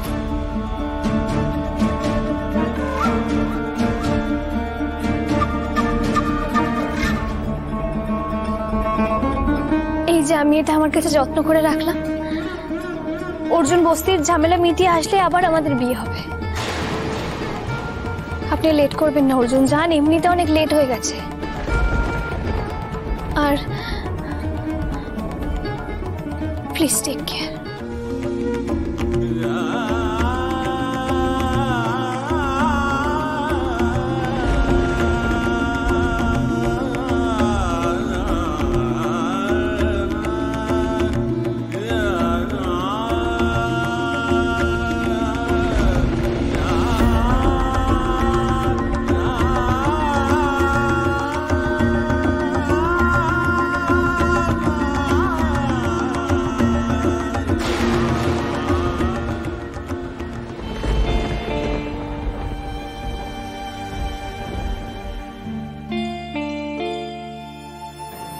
আমার ছোট্ট মিলিটা হঠাৎ করে এত বড় হয়ে গেল, বয়া তো জানতেই পারিনি। আমি যেটা করলাম সেটা ঠিক করলাম তো বয়া? ঠিক করেছিস, একেবারে ঠিক কাজ করেছিস।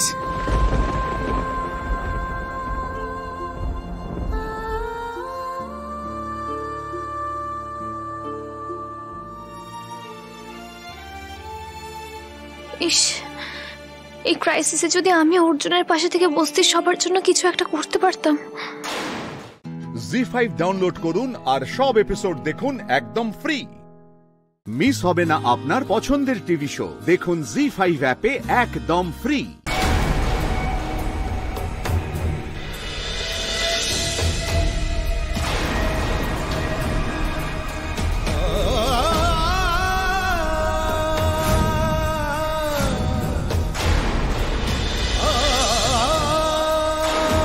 হঠাৎ প্রদীপটা নিভে গেল কেন? আমার ছোট ছেলেটা ঘরে মধ্যে আটকা পড়ে আছে, ওকে কিছু তো বের করা যাচ্ছে না। আপনি আমার ছেলেটাকে বাঁচান। কোথায় কোথায় কোথায়? আগুনের মধ্যে আটকা পড়ে আছে।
টেনশন হচ্ছে বয়া।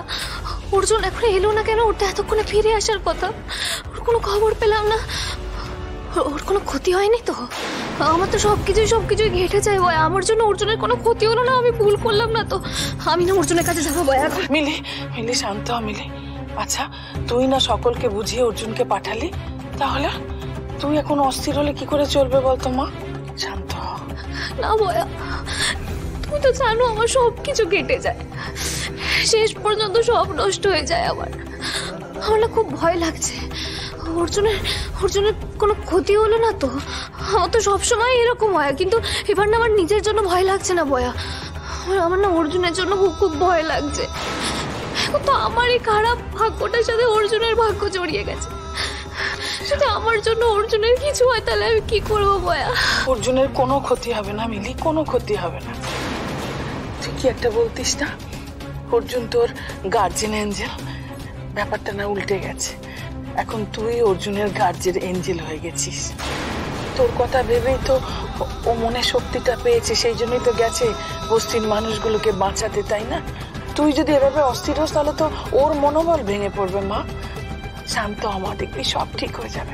অর্জুন ঠিক ফিরে আসবে, সব ঠিক হবে মা, একটু শান্ত হ।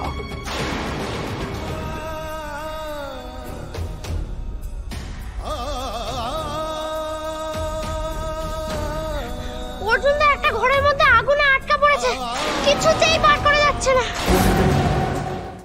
জি5 ডাউনলোড করুন আর সব এপিসোড দেখুন একদম ফ্রি। মিস হবে না আপনার পছন্দের টিভি শো, দেখুন জি5 অ্যাপে একদম ফ্রি। তোমাদের যদি এতই কথা বলার দরকার হয় আমার ঘরের বাইরে গিয়ে কথা বলো। যাও তুমি ঘরের বাড়ি। আমি তো এই ঘর থেকে চলে যাব, তারপর এই ঘরে কিন্তু নীলু এসে ঢুকবে। আচ্ছা টিয়া, আমাকে একটা কথা বলো, ওইরকম একটা বিলো স্ট্যান্ডার্ডের মেয়ের সাথে এই একই বিছানায় তুমি শুতে পারবে তো? ঘৃণা লাগবে না তোমার? সেটা আমার ব্যাপার, তোমাকে সূর্য, তুই এখানে এসেছিস ওই মেয়েটিকে এই ঘরে ঢোকাবি বলে? হ্যাঁ। সিরিয়াসলি? আর তুই ভাবলি আমরা এটা মেনে নেব? সূর্য, একটা কথা মাথায় রাখিস যে কোনো রাস্তার মেয়েকে কোনো ভদ্র বাড়িতে কখনো জায়গা দেওয়া হয় না, তাও আবার পার্সোনাল বেডরুমে। ছি ছি ছি ছি, নতুন বউকে কি অপমানটাই না করছে। কেন যে বলতে গেলাম আমি, এত রাতে কি বাজে পরিস্থিতি তৈরি হলো। ব্যাস, তোরা অনেক কথা বলে নিয়েছিস, তোদের কাউকেই কোনো অসুবিধায় পড়তে হবে না। আমি যা বোঝার বুঝে নিচ্ছি। কি করবে তুমি? হ্যাঁ কি করবে শুনি একবার? ভুলে যাও না আজ কিন্তু তোমাদের কাল রাত্রি। সূর্য, ভুলো ওই মেয়ের ধারে কাছে তুমি যাবে না। আমি ওসব কাল রাত্রি টাত্রি কিছুই মানি না। আমি এই মুহূর্তে নীলুর ঘরে গিয়ে বসছি। সর্বনাশ, সূর্যদা এই ঘরে আসতে চাইছে, কি হবে এবার?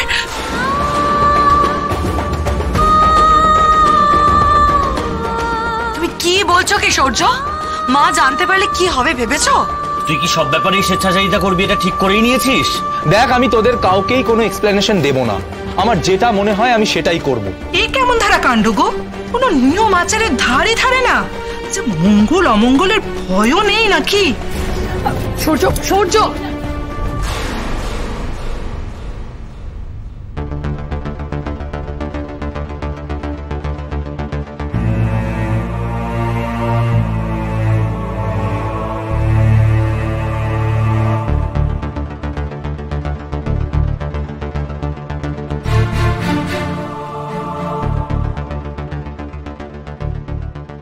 কি ব্যাপার সূর্য, এত রাতে এখানে এত হয়েছে কিসের? দেখুন না, বিয়েতে একের পর এক অনাসৃষ্টি কাণ্ড হয়েই চলেছে। কাল রাত্রিতে যে বরকনের মুখ দেখে 7 জন্মও আমি শুনিনি বাবা। 7 জন্মে এরকম বিয়েও কখনো দেখেছেন কি? সূর্য, আমি তোমার মুখ থেকে শুনতে চাই কি ঘটেছে, আমাকে খুলে বলো। এই রে, কাকু চলে এসেছেন। কি হবে এবার? ইস, কি লজ্জার ব্যাপার। কি কুক্ষণে যে ভয় পাওয়ার কথাটা বলতে গেলাম আমি। কি হবে এবার? টিয়া, এসব আমি কি শুনছি? আমরা তো সচরাচর তোমাকে বিরক্ত করি না, মাত্র একটা তো রাত, একটু অ্যাডজাস্ট করে থাকা যেত না?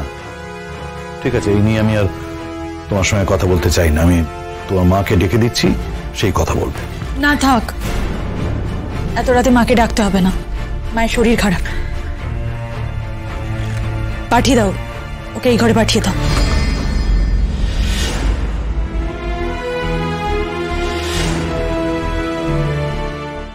জি5 ডাউনলোড করুন আর সব এপিসোড দেখুন একদম ফ্রি। মিস হবে না আপনার পছন্দের টিভি শো, দেখুন জি5 অ্যাপে একদম ফ্রি। আর অনেক পেমেন্ট বাকি আছে, ওই ডেকোরেশনের লোকদেরও টাকা ফাঁকা দিতে হবে। এই 300।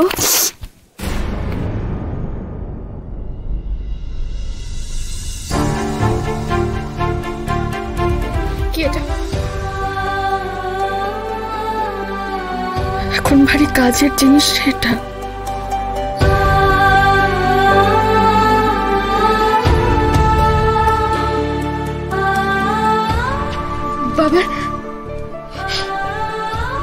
বাবার ডেথ সার্টিফিকেট। বলছি এটা যত্ন করে রাখ, এটা তুলে রাখ যত্ন করে, কাজে লাগবে এখন। দিদিভাই, দিদিভাই আমার কত স্বপ্ন ছিল, ডাক্তার হব,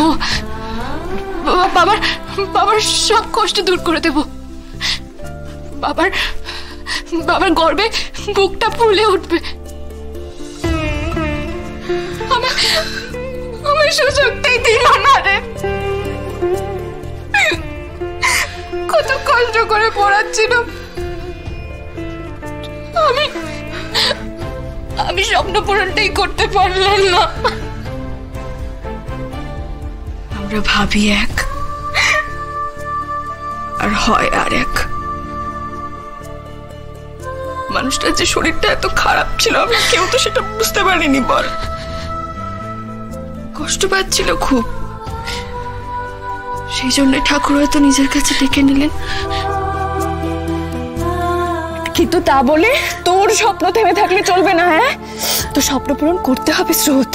বাবা দেখবে তার ছোট মেয়ে বিরাট বড় একজন ডাক্তার হয়েছে, সেখান থেকেও বাবা খুব গর্ব করবে তোকে নিয়ে, বুঝেছিস? হ্যাঁ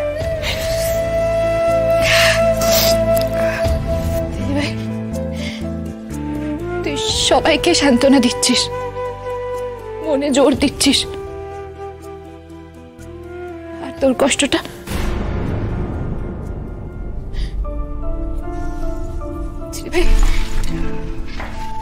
তোর কষ্টটা কাউকে না দেখাতে চাইলেও বুঝতে পারি। কি একটা ঘটনায় তোর জীবনটা শেষ হয়ে গেল রে। ধুর পাগলি, কে বলেছে আমার জীবন শেষ হয়ে গেছে? এই যে আমি পরিবারে থেকে গেলাম, তোদের কাউকে ছেড়ে যেতে হলো না, এটাও কি কম পাওয়া নাকি? হ্যাঁ, বাবা চলে গেছে বলে খুব কষ্ট হচ্ছে আমার, কিন্তু অন্য আর কোনো কষ্ট নেই আমার, বুঝেছিস? কোনো কষ্ট নেই। আচ্ছা শোন না, বলছি অনেকটা রাত হয়ে গেছে, যাই এবার শুয়ে নেবো না? পিসুমনি তো মায়ের কাছে শুচ্ছে, তাহলে আমরা দুজন এখানে শুয়ে যাবো। হ্যাঁ, কাল আবার সকাল সকাল উঠতে হবে তো নাকি? আমি বিছানাটা করছি।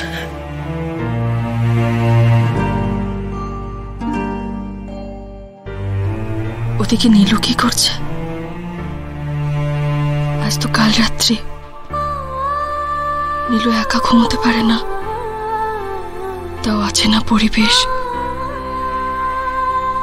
কার সাথে ঘুমোবে মেয়েটা কে জানে। জি5 ডাউনলোড করুন আর সব এপিসোড দেখুন একদম ফ্রি। মিস হবে না আপনার পছন্দের টিভি শো, দেখুন জি5 অ্যাপে একদম ফ্রি। কি আর কতক্ষণ লাগবে? দাও না, মুখে গুঁজে দাও না তাড়াতাড়ি। হয়ে এসছে মা। আর খাওয়া গেলে এইটা খাইয়ে দেবে না, একটা ট্যাবলেট দেবে, ঠিক আছে? আমিও খেয়ে নিই, আমার খিদে পেয়ে গেছে। বলছি তোমার তো ঠান্ডা লেগেছে, এই ঠান্ডার মধ্যে ঠান্ডা খাবার খেও না মা, আরো ঠান্ডা লেগে যাবে। তুমি যাও গরম করে নিয়ে এসো খাবারটা। হ্যাঁ ঠিকই বলেছো, গলাটার যে অবস্থা আমার। এদের বাড়িতে যা ফ্যাকড়া, আমাকে ঢুকতে দেবে রান্নাঘরে? আরে ওই মেয়েটা আছে না যে কাজ করে, সবিতা, সবিতা খুব ভালো মেয়ে, ওকে বলবে ও করে দেবে গরম। যাও। তাই যাই বড়। তুমি নাও নাও নাও, তাড়াতাড়ি খাও।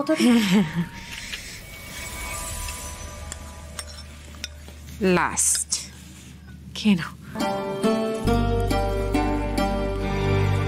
এই তো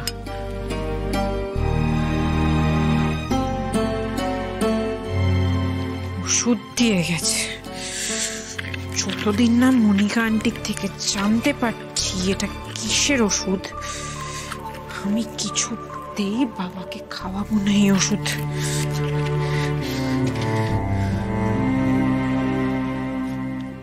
বাবা, তোমার সঙ্গে একজন দেখা করতে চেয়েছে, তুমি রেসপন্স করেছো শুনলে খুব খুশি হবে। নার্সের তো মনে হয় আসতে দেরি আছে, খাবার গরম করতে গেছে।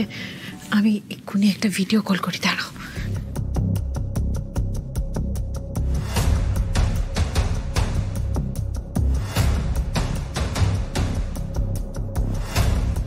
চা কানেক্ট হচ্ছে না কেন? ও রিচার্জ ফুরিয়ে গিয়েছিল তো, সেজন্য বোধহয় ইন্টারনেট কানেকশনও গেছে।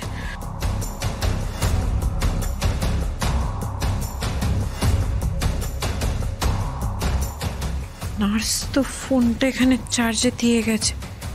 বাহ, লকও নেই। ফোন থেকে একটা ফোন করব।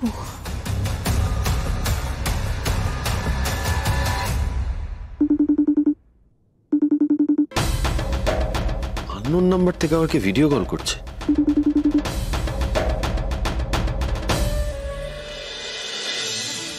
আমি তোমাকে একজনের সঙ্গে দেখা করাবো বলে ফোন করেছি, দেখো। বাবা,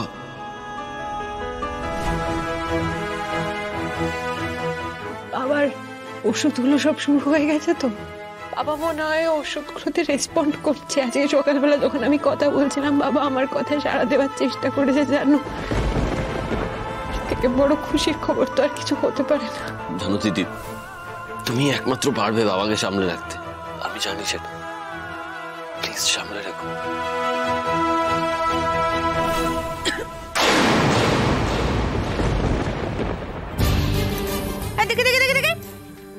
আমার ফোনটা তোমার হাতে কেন? আরে তুমি চার্জে দিয়ে চলে গেছিলে, ফোনটা কি গরম হয়ে গেছিল। আমি এরকম ঘটনা শুনেছি, আমাদের পাড়ায় একজনের ফোন এরকম চার্জে গরম হয়ে গিয়ে বোমের মতো ফেটে গেছে। তাই আমি ঠান্ডা করছিলাম। এই দাও তো ফোনটা দাও, ফোনটা দাও। না, হাত দিও না, পুড়ে যাবে বাবা।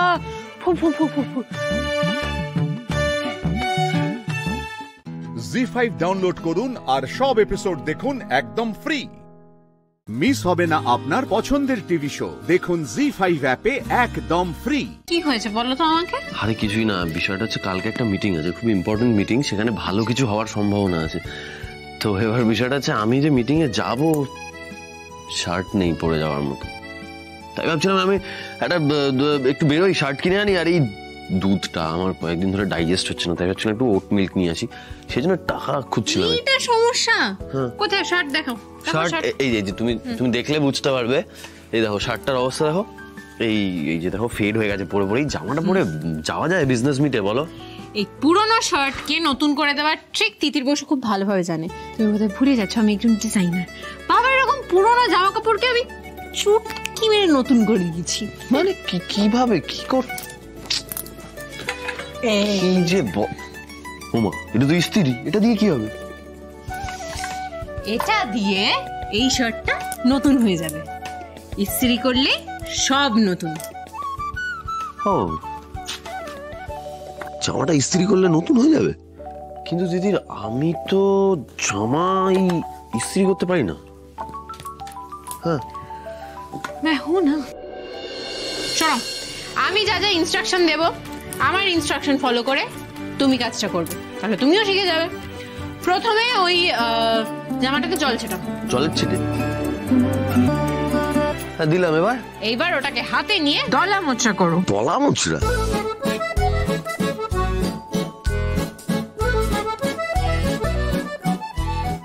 তিতি, এই শার্টটা দলা মোচা করে কি অবস্থা হলো? এই শার্টটা তো আরো অবস্থা খারাপ হয়ে গেল। এই শার্টটা কি করে বিজনেস মিটে যাবো? আরবার একটা কথা বললাম তো, মাথায় ঢুকছে না। যত দলামচা হবে তত ভালো ইস্ত্রি হবে। সরো দেখি, সরো। এই দেখো গরম হয়ে গেছে।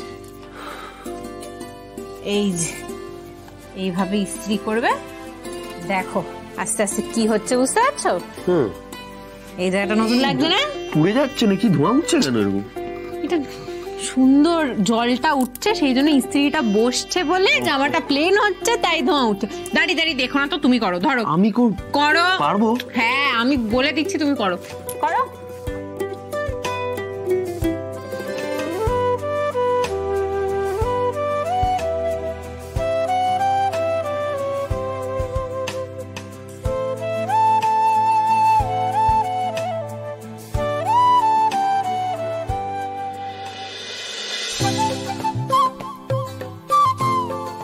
চলবে এতে? চলবে কি বলছো? দৌড়বে?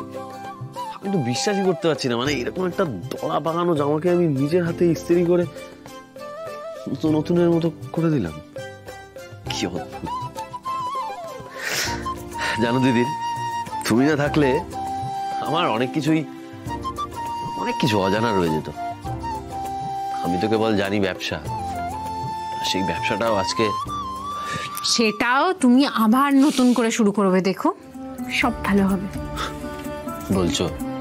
ওট মিল্কের দিব্যি।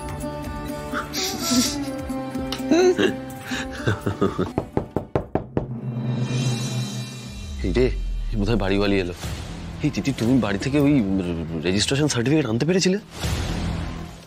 জি5 ডাউনলোড করুন আর সব এপিসোড দেখুন একদম ফ্রি। মিস হবে না আপনার পছন্দের টিভি শো। দেখুন জি5 অ্যাপে একদম ফ্রি। পূবের দিকে এগিয়ে যাবি, ছেঁড়া চিঠি খুঁজে পাবি। ছেঁড়া চিঠিটা কি বলতে আমার তো মাথায় আসছে না। ছেঁড়া চিঠি, ছেঁড়া চিঠি, ছেঁড়া চিঠি, ছেঁড়া চিঠি। রাস্তায় কি করছিস তুই? না দিদি, ছেঁড়া চিঠিটা বললো, ওটাই খুঁজছি। এ বাবা, বৌদি ভাইয়ের ভাই কি করে হলো এই বুদ্ধি নিয়ে? এই তুই বুদ্ধির খোঁটা কাকে দিচ্ছিস রে?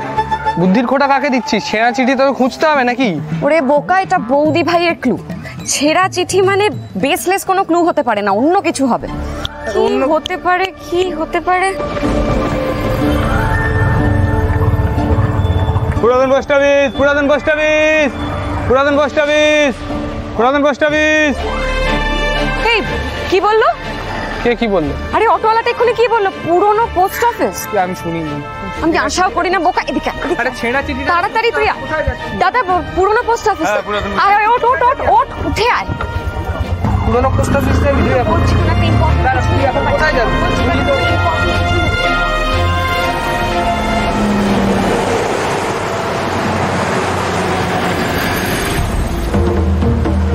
এই তো এটাই এটাই আমার মন বলছে যে বৌদি ভাই না ছেঁড়া চিঠি বলতে এটাই বুঝেছিল। ছেঁড়া, পরিত্যক্ত, বাতিল।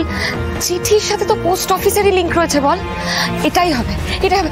বৌদি ভাই বসা বসা বসা, দাঁড়া না দাঁড়া না। কেন? তুই ভুল করছিস, দিদিরা এগুলো বোঝায়নি, অন্য কিছু বোঝাচ্ছে। ছেঁড়া চিঠি মানে এগুলো না রে বর্ষা। আমি বলছি সত্যি করে ভুল করছিস। চল বসা বসা, এখান থেকে চাই। এটাই আমি। না বর্ষা, আমার কথাটা শুন, আমি বুঝতে পারছি। পিকলু,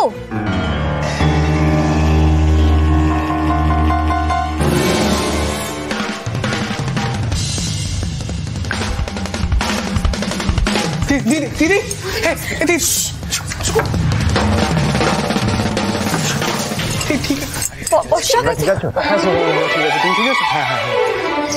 ঠিক আছে তো?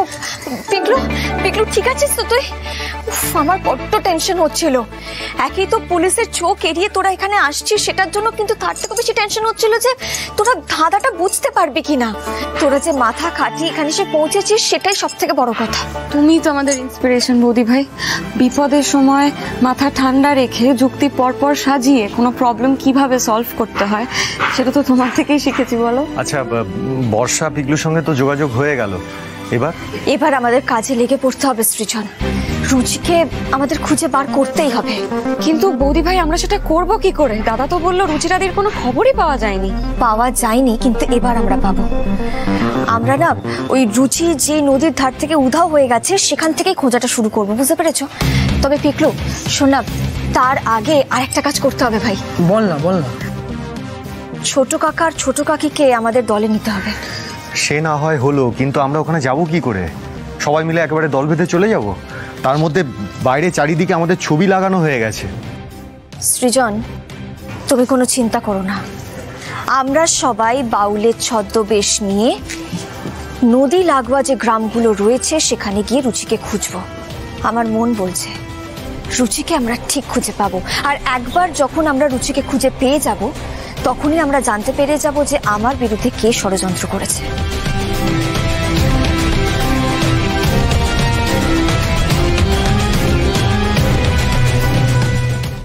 জি5 ডাউনলোড করুন আর সব এপিসোড দেখুন একদম ফ্রি।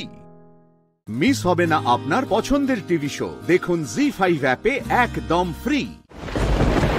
কি হলো বৌদি ভাই, গান থামালে কেন?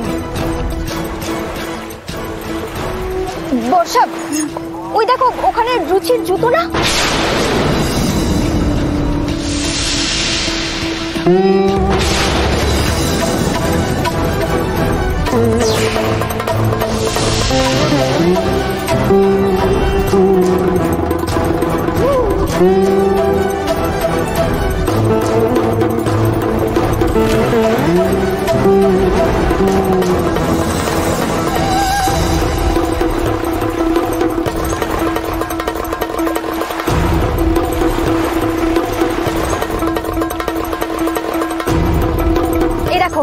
এটা রুচির জুতো, আমি নিশ্চিত এটাই রুচির জুতো। পনা, তুমি নিশ্চিত এটা রুচিরারই জুতো? হ্যাঁ হ্যাঁ ছোট কাকে আমি নিশ্চিত, তার কারণ এই জুতোটা যখন রুচি কিনেছিল আমি ওর সঙ্গেই ছিলাম। আমি জানতাম যোগ্য দাদা তুমি আমাকে ঠিক একটা পথ দেখাবে। যাক, এতক্ষণ একটা ক্লু তো পাওয়া গেল। হ্যাঁ ছোটকা, জুতোটা তো পাওয়া গেল, কিন্তু রুচিরার দেখা এখন অবধি পাওয়া যায়নি। আচ্ছা বলছি, যারা রুচিরা দিকে মারতে চাইছিল তারা রুচিরা দিকে পেয়ে যায়নি তো? মানে রুচিরা দিয়ে এখন ওদের কাছে নেই তো? না না, এটা হতে পারে না। হ্যাঁ রুচির বিপদ হয়েছিল ঠিকই, কিন্তু এখন সেই বিপদ কেটে গেছে। তাহলে যোগ্য দাদা আমাকে ঠিক ইশারা দিত। তার মানে যেখানকার কোনো সহৃদয় ব্যক্তি রুচিদিকে নিয়ে গেছে সঙ্গে করে, তাই না?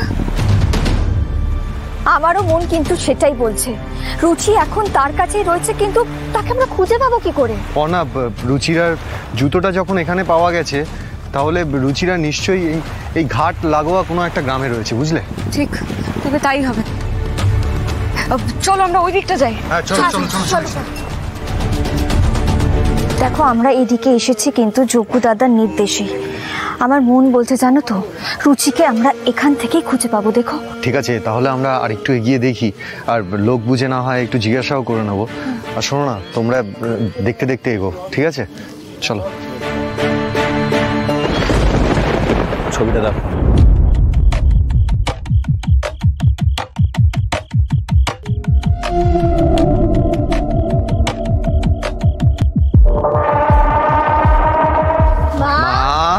মাগো, দুটো টাকা দেবেন?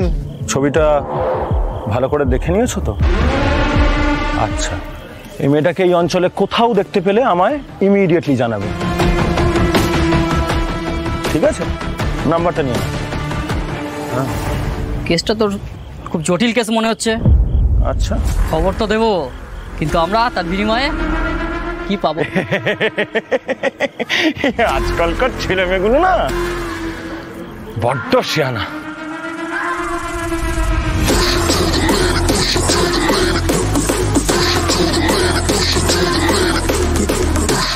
এই না,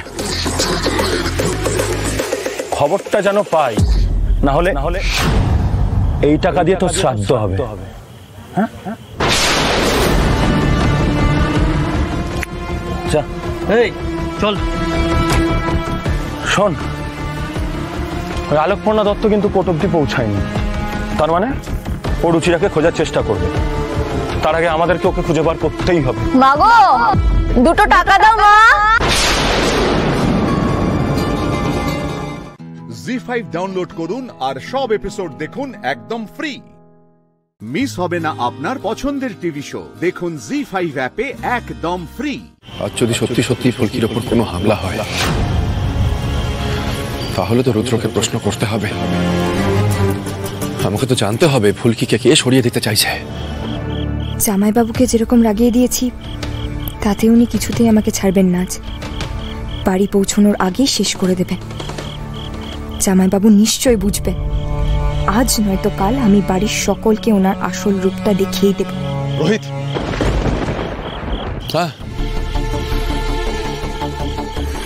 দিভাই যে জামাইবাবুকে আড়াল করবে এ কথা উনি জানেন, কিন্তু ফুলকি তো আজ যে আড়াল করবে না ওনাকে, এটা আজ বুঝে গেছেন জামাইবাবু। ফুলকি, তৈরি হ, প্রয়োজনে জীবন দিয়েও প্রমাণ করে দে যে তুই যা বলছিস ঠিক বলছিস। স্যার নিশ্চয়ই আশেপাশে কোথাও আছে, এখনো কেউ পিছু নেয়নি, কিন্তু ঠিক নেবে।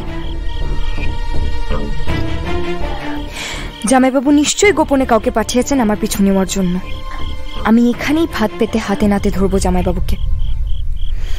এখান থেকেই মৌকা দিতে হবে ফুলকি দাসের ওপর গুলি চালানো।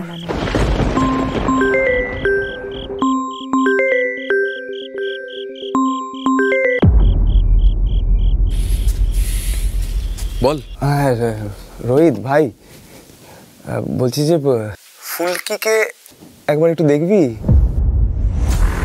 ফুলকি হঠাৎ করে আমার অফিসে এসেছিল, আমাকে অনেকগুলো কথা শোনালো, বুঝতে পারলি? ও বললো যে আমি নাকি রায়চৌধুরী পরিবারের সবার খুব ক্ষতি চাই, আমি নাকি তোরও ক্ষতি করতে চাই, আমি নাকি খুনি ইত্যাদি ইত্যাদি থ্রেটও করলো আমাকে। আমার শুধু একটা জিনিসই বারবার মনে হচ্ছে যে তোরা সবাই আমাকে নিয়ে এটা নিশ্চয়ই ভাবিস না, মানে তুই স্পেশালি তুই নিশ্চয়ই আমাকে নিয়ে এটা ভাবিস না।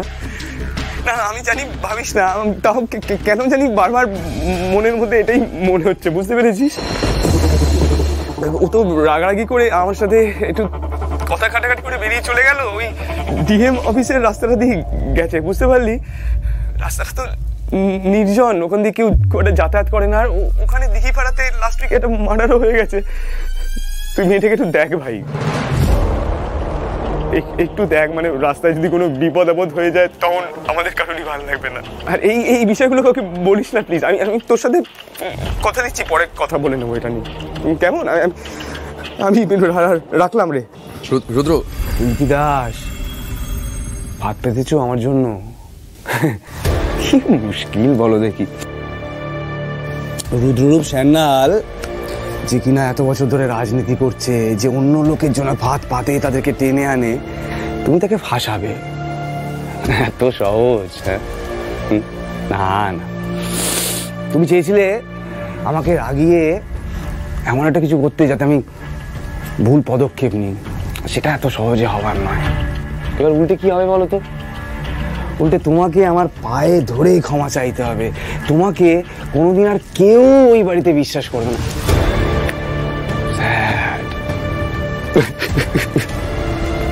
Very sad. So sad.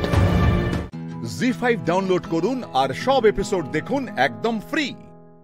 Miss হবে না আপনার পছন্দের টিভি শো, দেখুন Z5 অ্যাপে একদম ফ্রি। এটা কি হলো? এখনো তো কেউ এলো না হামলা করতে।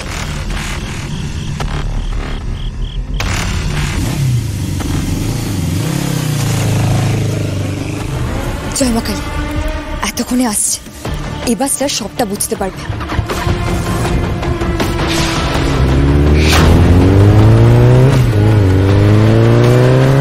দাঁড়াও,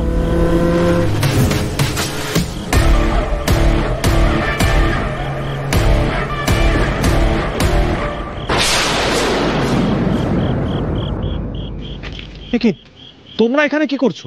আপনি তো স্যার থানাতে ফোর্স পাঠানোর কথা বলে এসেছিলেন।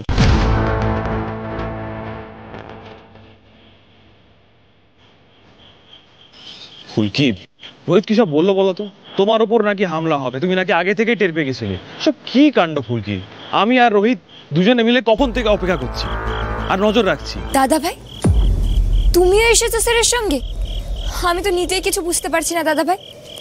আমার হিসেবে তো আমার উপর হামলা হওয়া উচিত। ফুলকি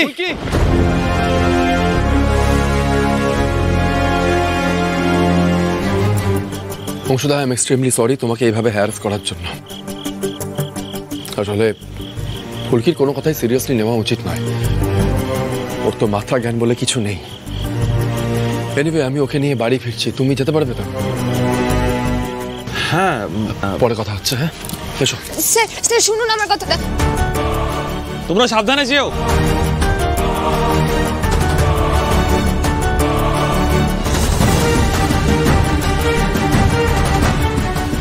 একবার আমার কথাটা শুনুন। চুপ, আর একটা কথা নয় ফুলকি।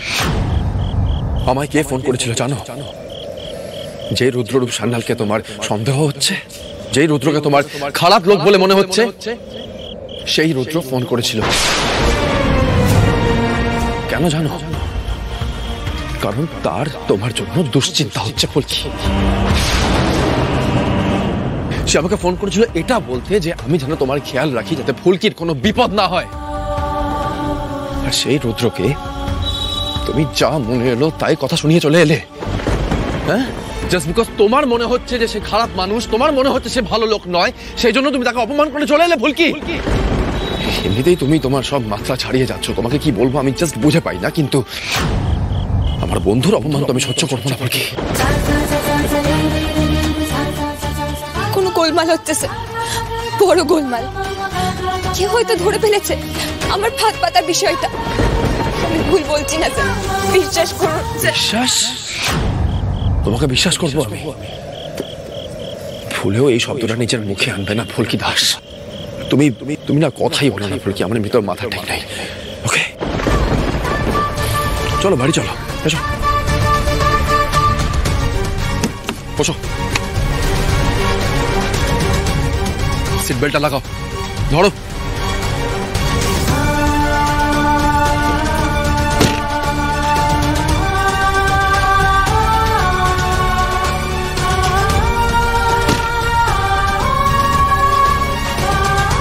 মা কালী, এত বড় ভাতটা বিফলে গেল।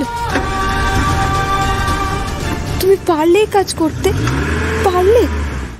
জি5 ডাউনলোড করুন আর সব এপিসোড দেখুন একদম ফ্রি। মিস হবে না আপনার পছন্দের টিভি শো, দেখুন জি5 অ্যাপে একদম ফ্রি। ভ্রাতানন্দ, দেখো তোমার সঙ্গে দেখা করতে কে এসেছে। তুমি এখানে? আমি তো ভেবেছিলাম এত বছর পরে তুমি তোমার দিদিকে চিনতে অস্বীকার করবে। দিদি? যশোদা, কেমন আছো তুমি? ভালো আছি দিদি। শ্রুতশ্রভা, কেন এসেছো তুমি এখানে? তোমাকে এই গ্রামবাসীদের মাঝখানে দেখে, এই গাভীদের মধ্যে দেখে না নন্দ, আমার খুব কষ্ট হয়। তাই তোমাকে এই অভাব থেকে মুক্ত করে নিয়ে যেতে এসেছি। সিংহাসনের সুখ কেমন হয় তা বলতে এসেছি। আমি তো এটাই বুঝতে পারি না যে এই গোয়ালাদের মধ্যে এই গাভী চড়িয়ে তুমি কি সুখ পাও? আত্মসুখ পাওয়া যায় পিসি। বালক, কে তুমি? এটা জানতে গেলে তো তোমার সহস্র বছরও লাগতে পারে পিসি। কিন্তু যদি আমি তোমাকে পিসি ডাকি তাহলে তার মানে হলো আমি তোমার ভাইয়ের পুত্র। কানাই?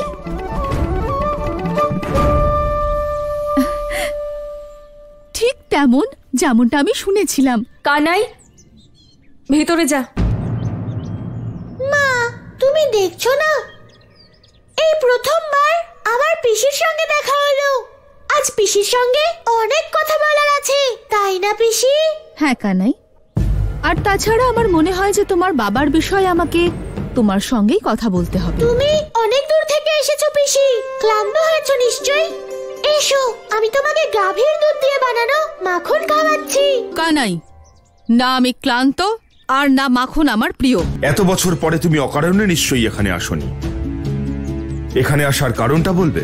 নন্দ, আমাদের পরিবারের কাছে এ অত্যন্ত আনন্দের অনুষ্ঠান, আর আমি তোমাকে এই আনন্দ অনুষ্ঠানে উপস্থিত থাকার জন্য নিমন্ত্রণ জানাতে এসেছি। কিসের নিমন্ত্রণ? তুমি আমার পুত্র শিশুপালের বিষয়ে তো নিশ্চয়ই শুনেছ। এক অদ্বিতীয় বালক হিসেবে জন্ম নিয়েছিল সে। পিসি, বিশেষ তো সব বালকই হয়, তাহলে এমন কি বৈশিষ্ট্য রয়েছে তোমার পুত্রের? আমার পুত্র শিশুপাল কোনো সাধারণ বালক নয়। তার 3টে চোখ এবং 4টে হাত। দেবতা তুল্য আমার পুত্র। তোমার পুত্র যতই বিশেষ হোক না কেন, তা নিয়ে আমার কোনো আগ্রহ নেই। আমি তোমাকে শুধু এটাই বলতে এসেছিলাম নন্দ, যে আমার পুত্র শিশুপালের বাগদান বিদর্ভের রাজকুমারীর সঙ্গে হতে চলেছে। তুমি আসলে আমার ভালো লাগবে। বহু বছর আগেই তোমার সঙ্গে সমস্ত সম্পর্ক ত্যাগ করেছি, তাই তোমার কোনো অনুষ্ঠানেই আমি অংশগ্রহণ করব না।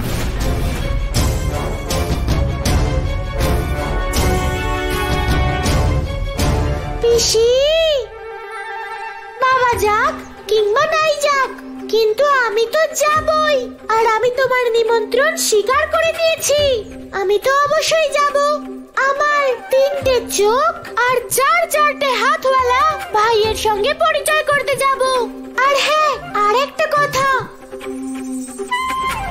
এবার তোমার রাগ আর আমার ভালোবাসার মিলন হবে তোমারই রাজপ্রাসাদে। এবার আমায় আজ্ঞা দাও।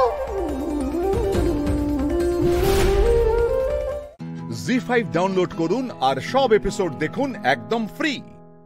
মিস হবে না আপনার পছন্দের টিভি শো। দেখুন জি5 অ্যাপে একদম ফ্রি। ভ্রাতানন্দ, দেখো তোমার সঙ্গে দেখা করতে কে এসেছে। তুমি এখানে? আমি তো ভেবেছিলাম এত বছর পরে তুমি তোমার দিদিকে চিনতে অস্বীকার করবে। দিদি? যশোদা, কেমন আছো তুমি? ভালো আছি দিদি। শ্রুতশ্রভা, কেন এসেছো তুমি এখানে?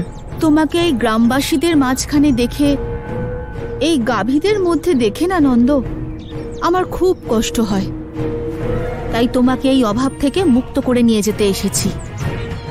সিংহাসনের সুখ কেমন হয় তা বলতে এসেছি। আমি তো এটাই বুঝতে পারি না যে এই গোয়ালাদের মধ্যে এই গাভী চড়িয়ে তুমি কি সুখ পাও? আত্মসুখ পাওয়া যায় পিসি। বালক, কে তুমি? এটা জানতে গেলে তো তোমার সহস্র বছরও লাগতে পারে পিসি। কিন্তু যদি আমি তোমাকে পিসি ডাকি, তাহলে তার মানে হলো আমি তোমার ভাইয়ের পুত্র। কানাই?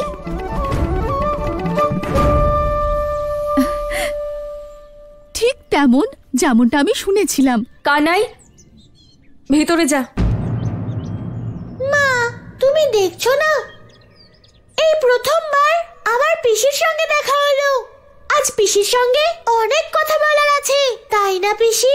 হ্যাঁ কানাই, আর তাছাড়া আমার মনে হয় যে তোমার বাবার বিষয়ে আমাকে তোমার সঙ্গেই কথা বলতে হবে। তুমি অনেক দূর থেকে এসেছো পিসি, ক্লান্ত হয়েছো নিশ্চয়ই।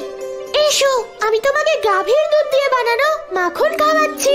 কানাই, না আমি ক্লান্ত, আর না মাখন আমার প্রিয়। এত বছর পরে তুমি অকারণে নিশ্চয়ই এখানে আসনি। এখানে আসার কারণটা বলবে? নন্দ, আমাদের পরিবারের কাছে এ অত্যন্ত আনন্দের অনুষ্ঠান, আর আমি তোমাকে এই আনন্দ অনুষ্ঠানে উপস্থিত থাকার জন্য নিমন্ত্রণ জানাতে এসেছি। কিসের নিমন্ত্রণ? তুমি আমার পুত্র শিশুপালের বিষয়ে তো নিশ্চয়ই শুনেছ। এক অদ্বিতীয় বালক হিসেবে জন্ম নিয়েছিল সে। পিসি, বিশেষ তো সব বালকই হয়, তাহলে এমন কি বৈশিষ্ট্য রয়েছে তোমার পুত্রের? আমার পুত্র শিশুপাল কোনো সাধারণ বালক নয়। তার 3টে চোখ এবং 4টে হাত। দেবতা তুল্য আমার পুত্র। তোমার পুত্র যতই বিশেষ হোক না কেন, তা নিয়ে আমার কোনো আগ্রহ নেই। আমি তোমাকে শুধু এটাই বলতে এসেছিলাম নন্দ, যে আমার পুত্র শিশুপালের বাগদান বিদর্ভের রাজকুমারীর সঙ্গে হতে চলেছে। তুমি আসলে আমার ভালো লাগবে। বহু বছর আগেই তোমার সঙ্গে সমস্ত সম্পর্ক ত্যাগ করেছি, তাই তোমার কোনো অনুষ্ঠানেই আমি অংশগ্রহণ করব না।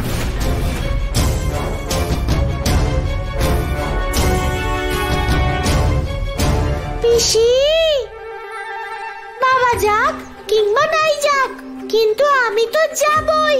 আর আমি তোমার নিমন্ত্রণ স্বীকার করে নিয়েছি। আমি তো অবশ্যই যাব। আমার 3টে চোখ আর 4টে হাতওয়ালা ভাইয়ের সঙ্গে পরিচয় করতে যাব। আর হ্যাঁ, আরেকটা কথা,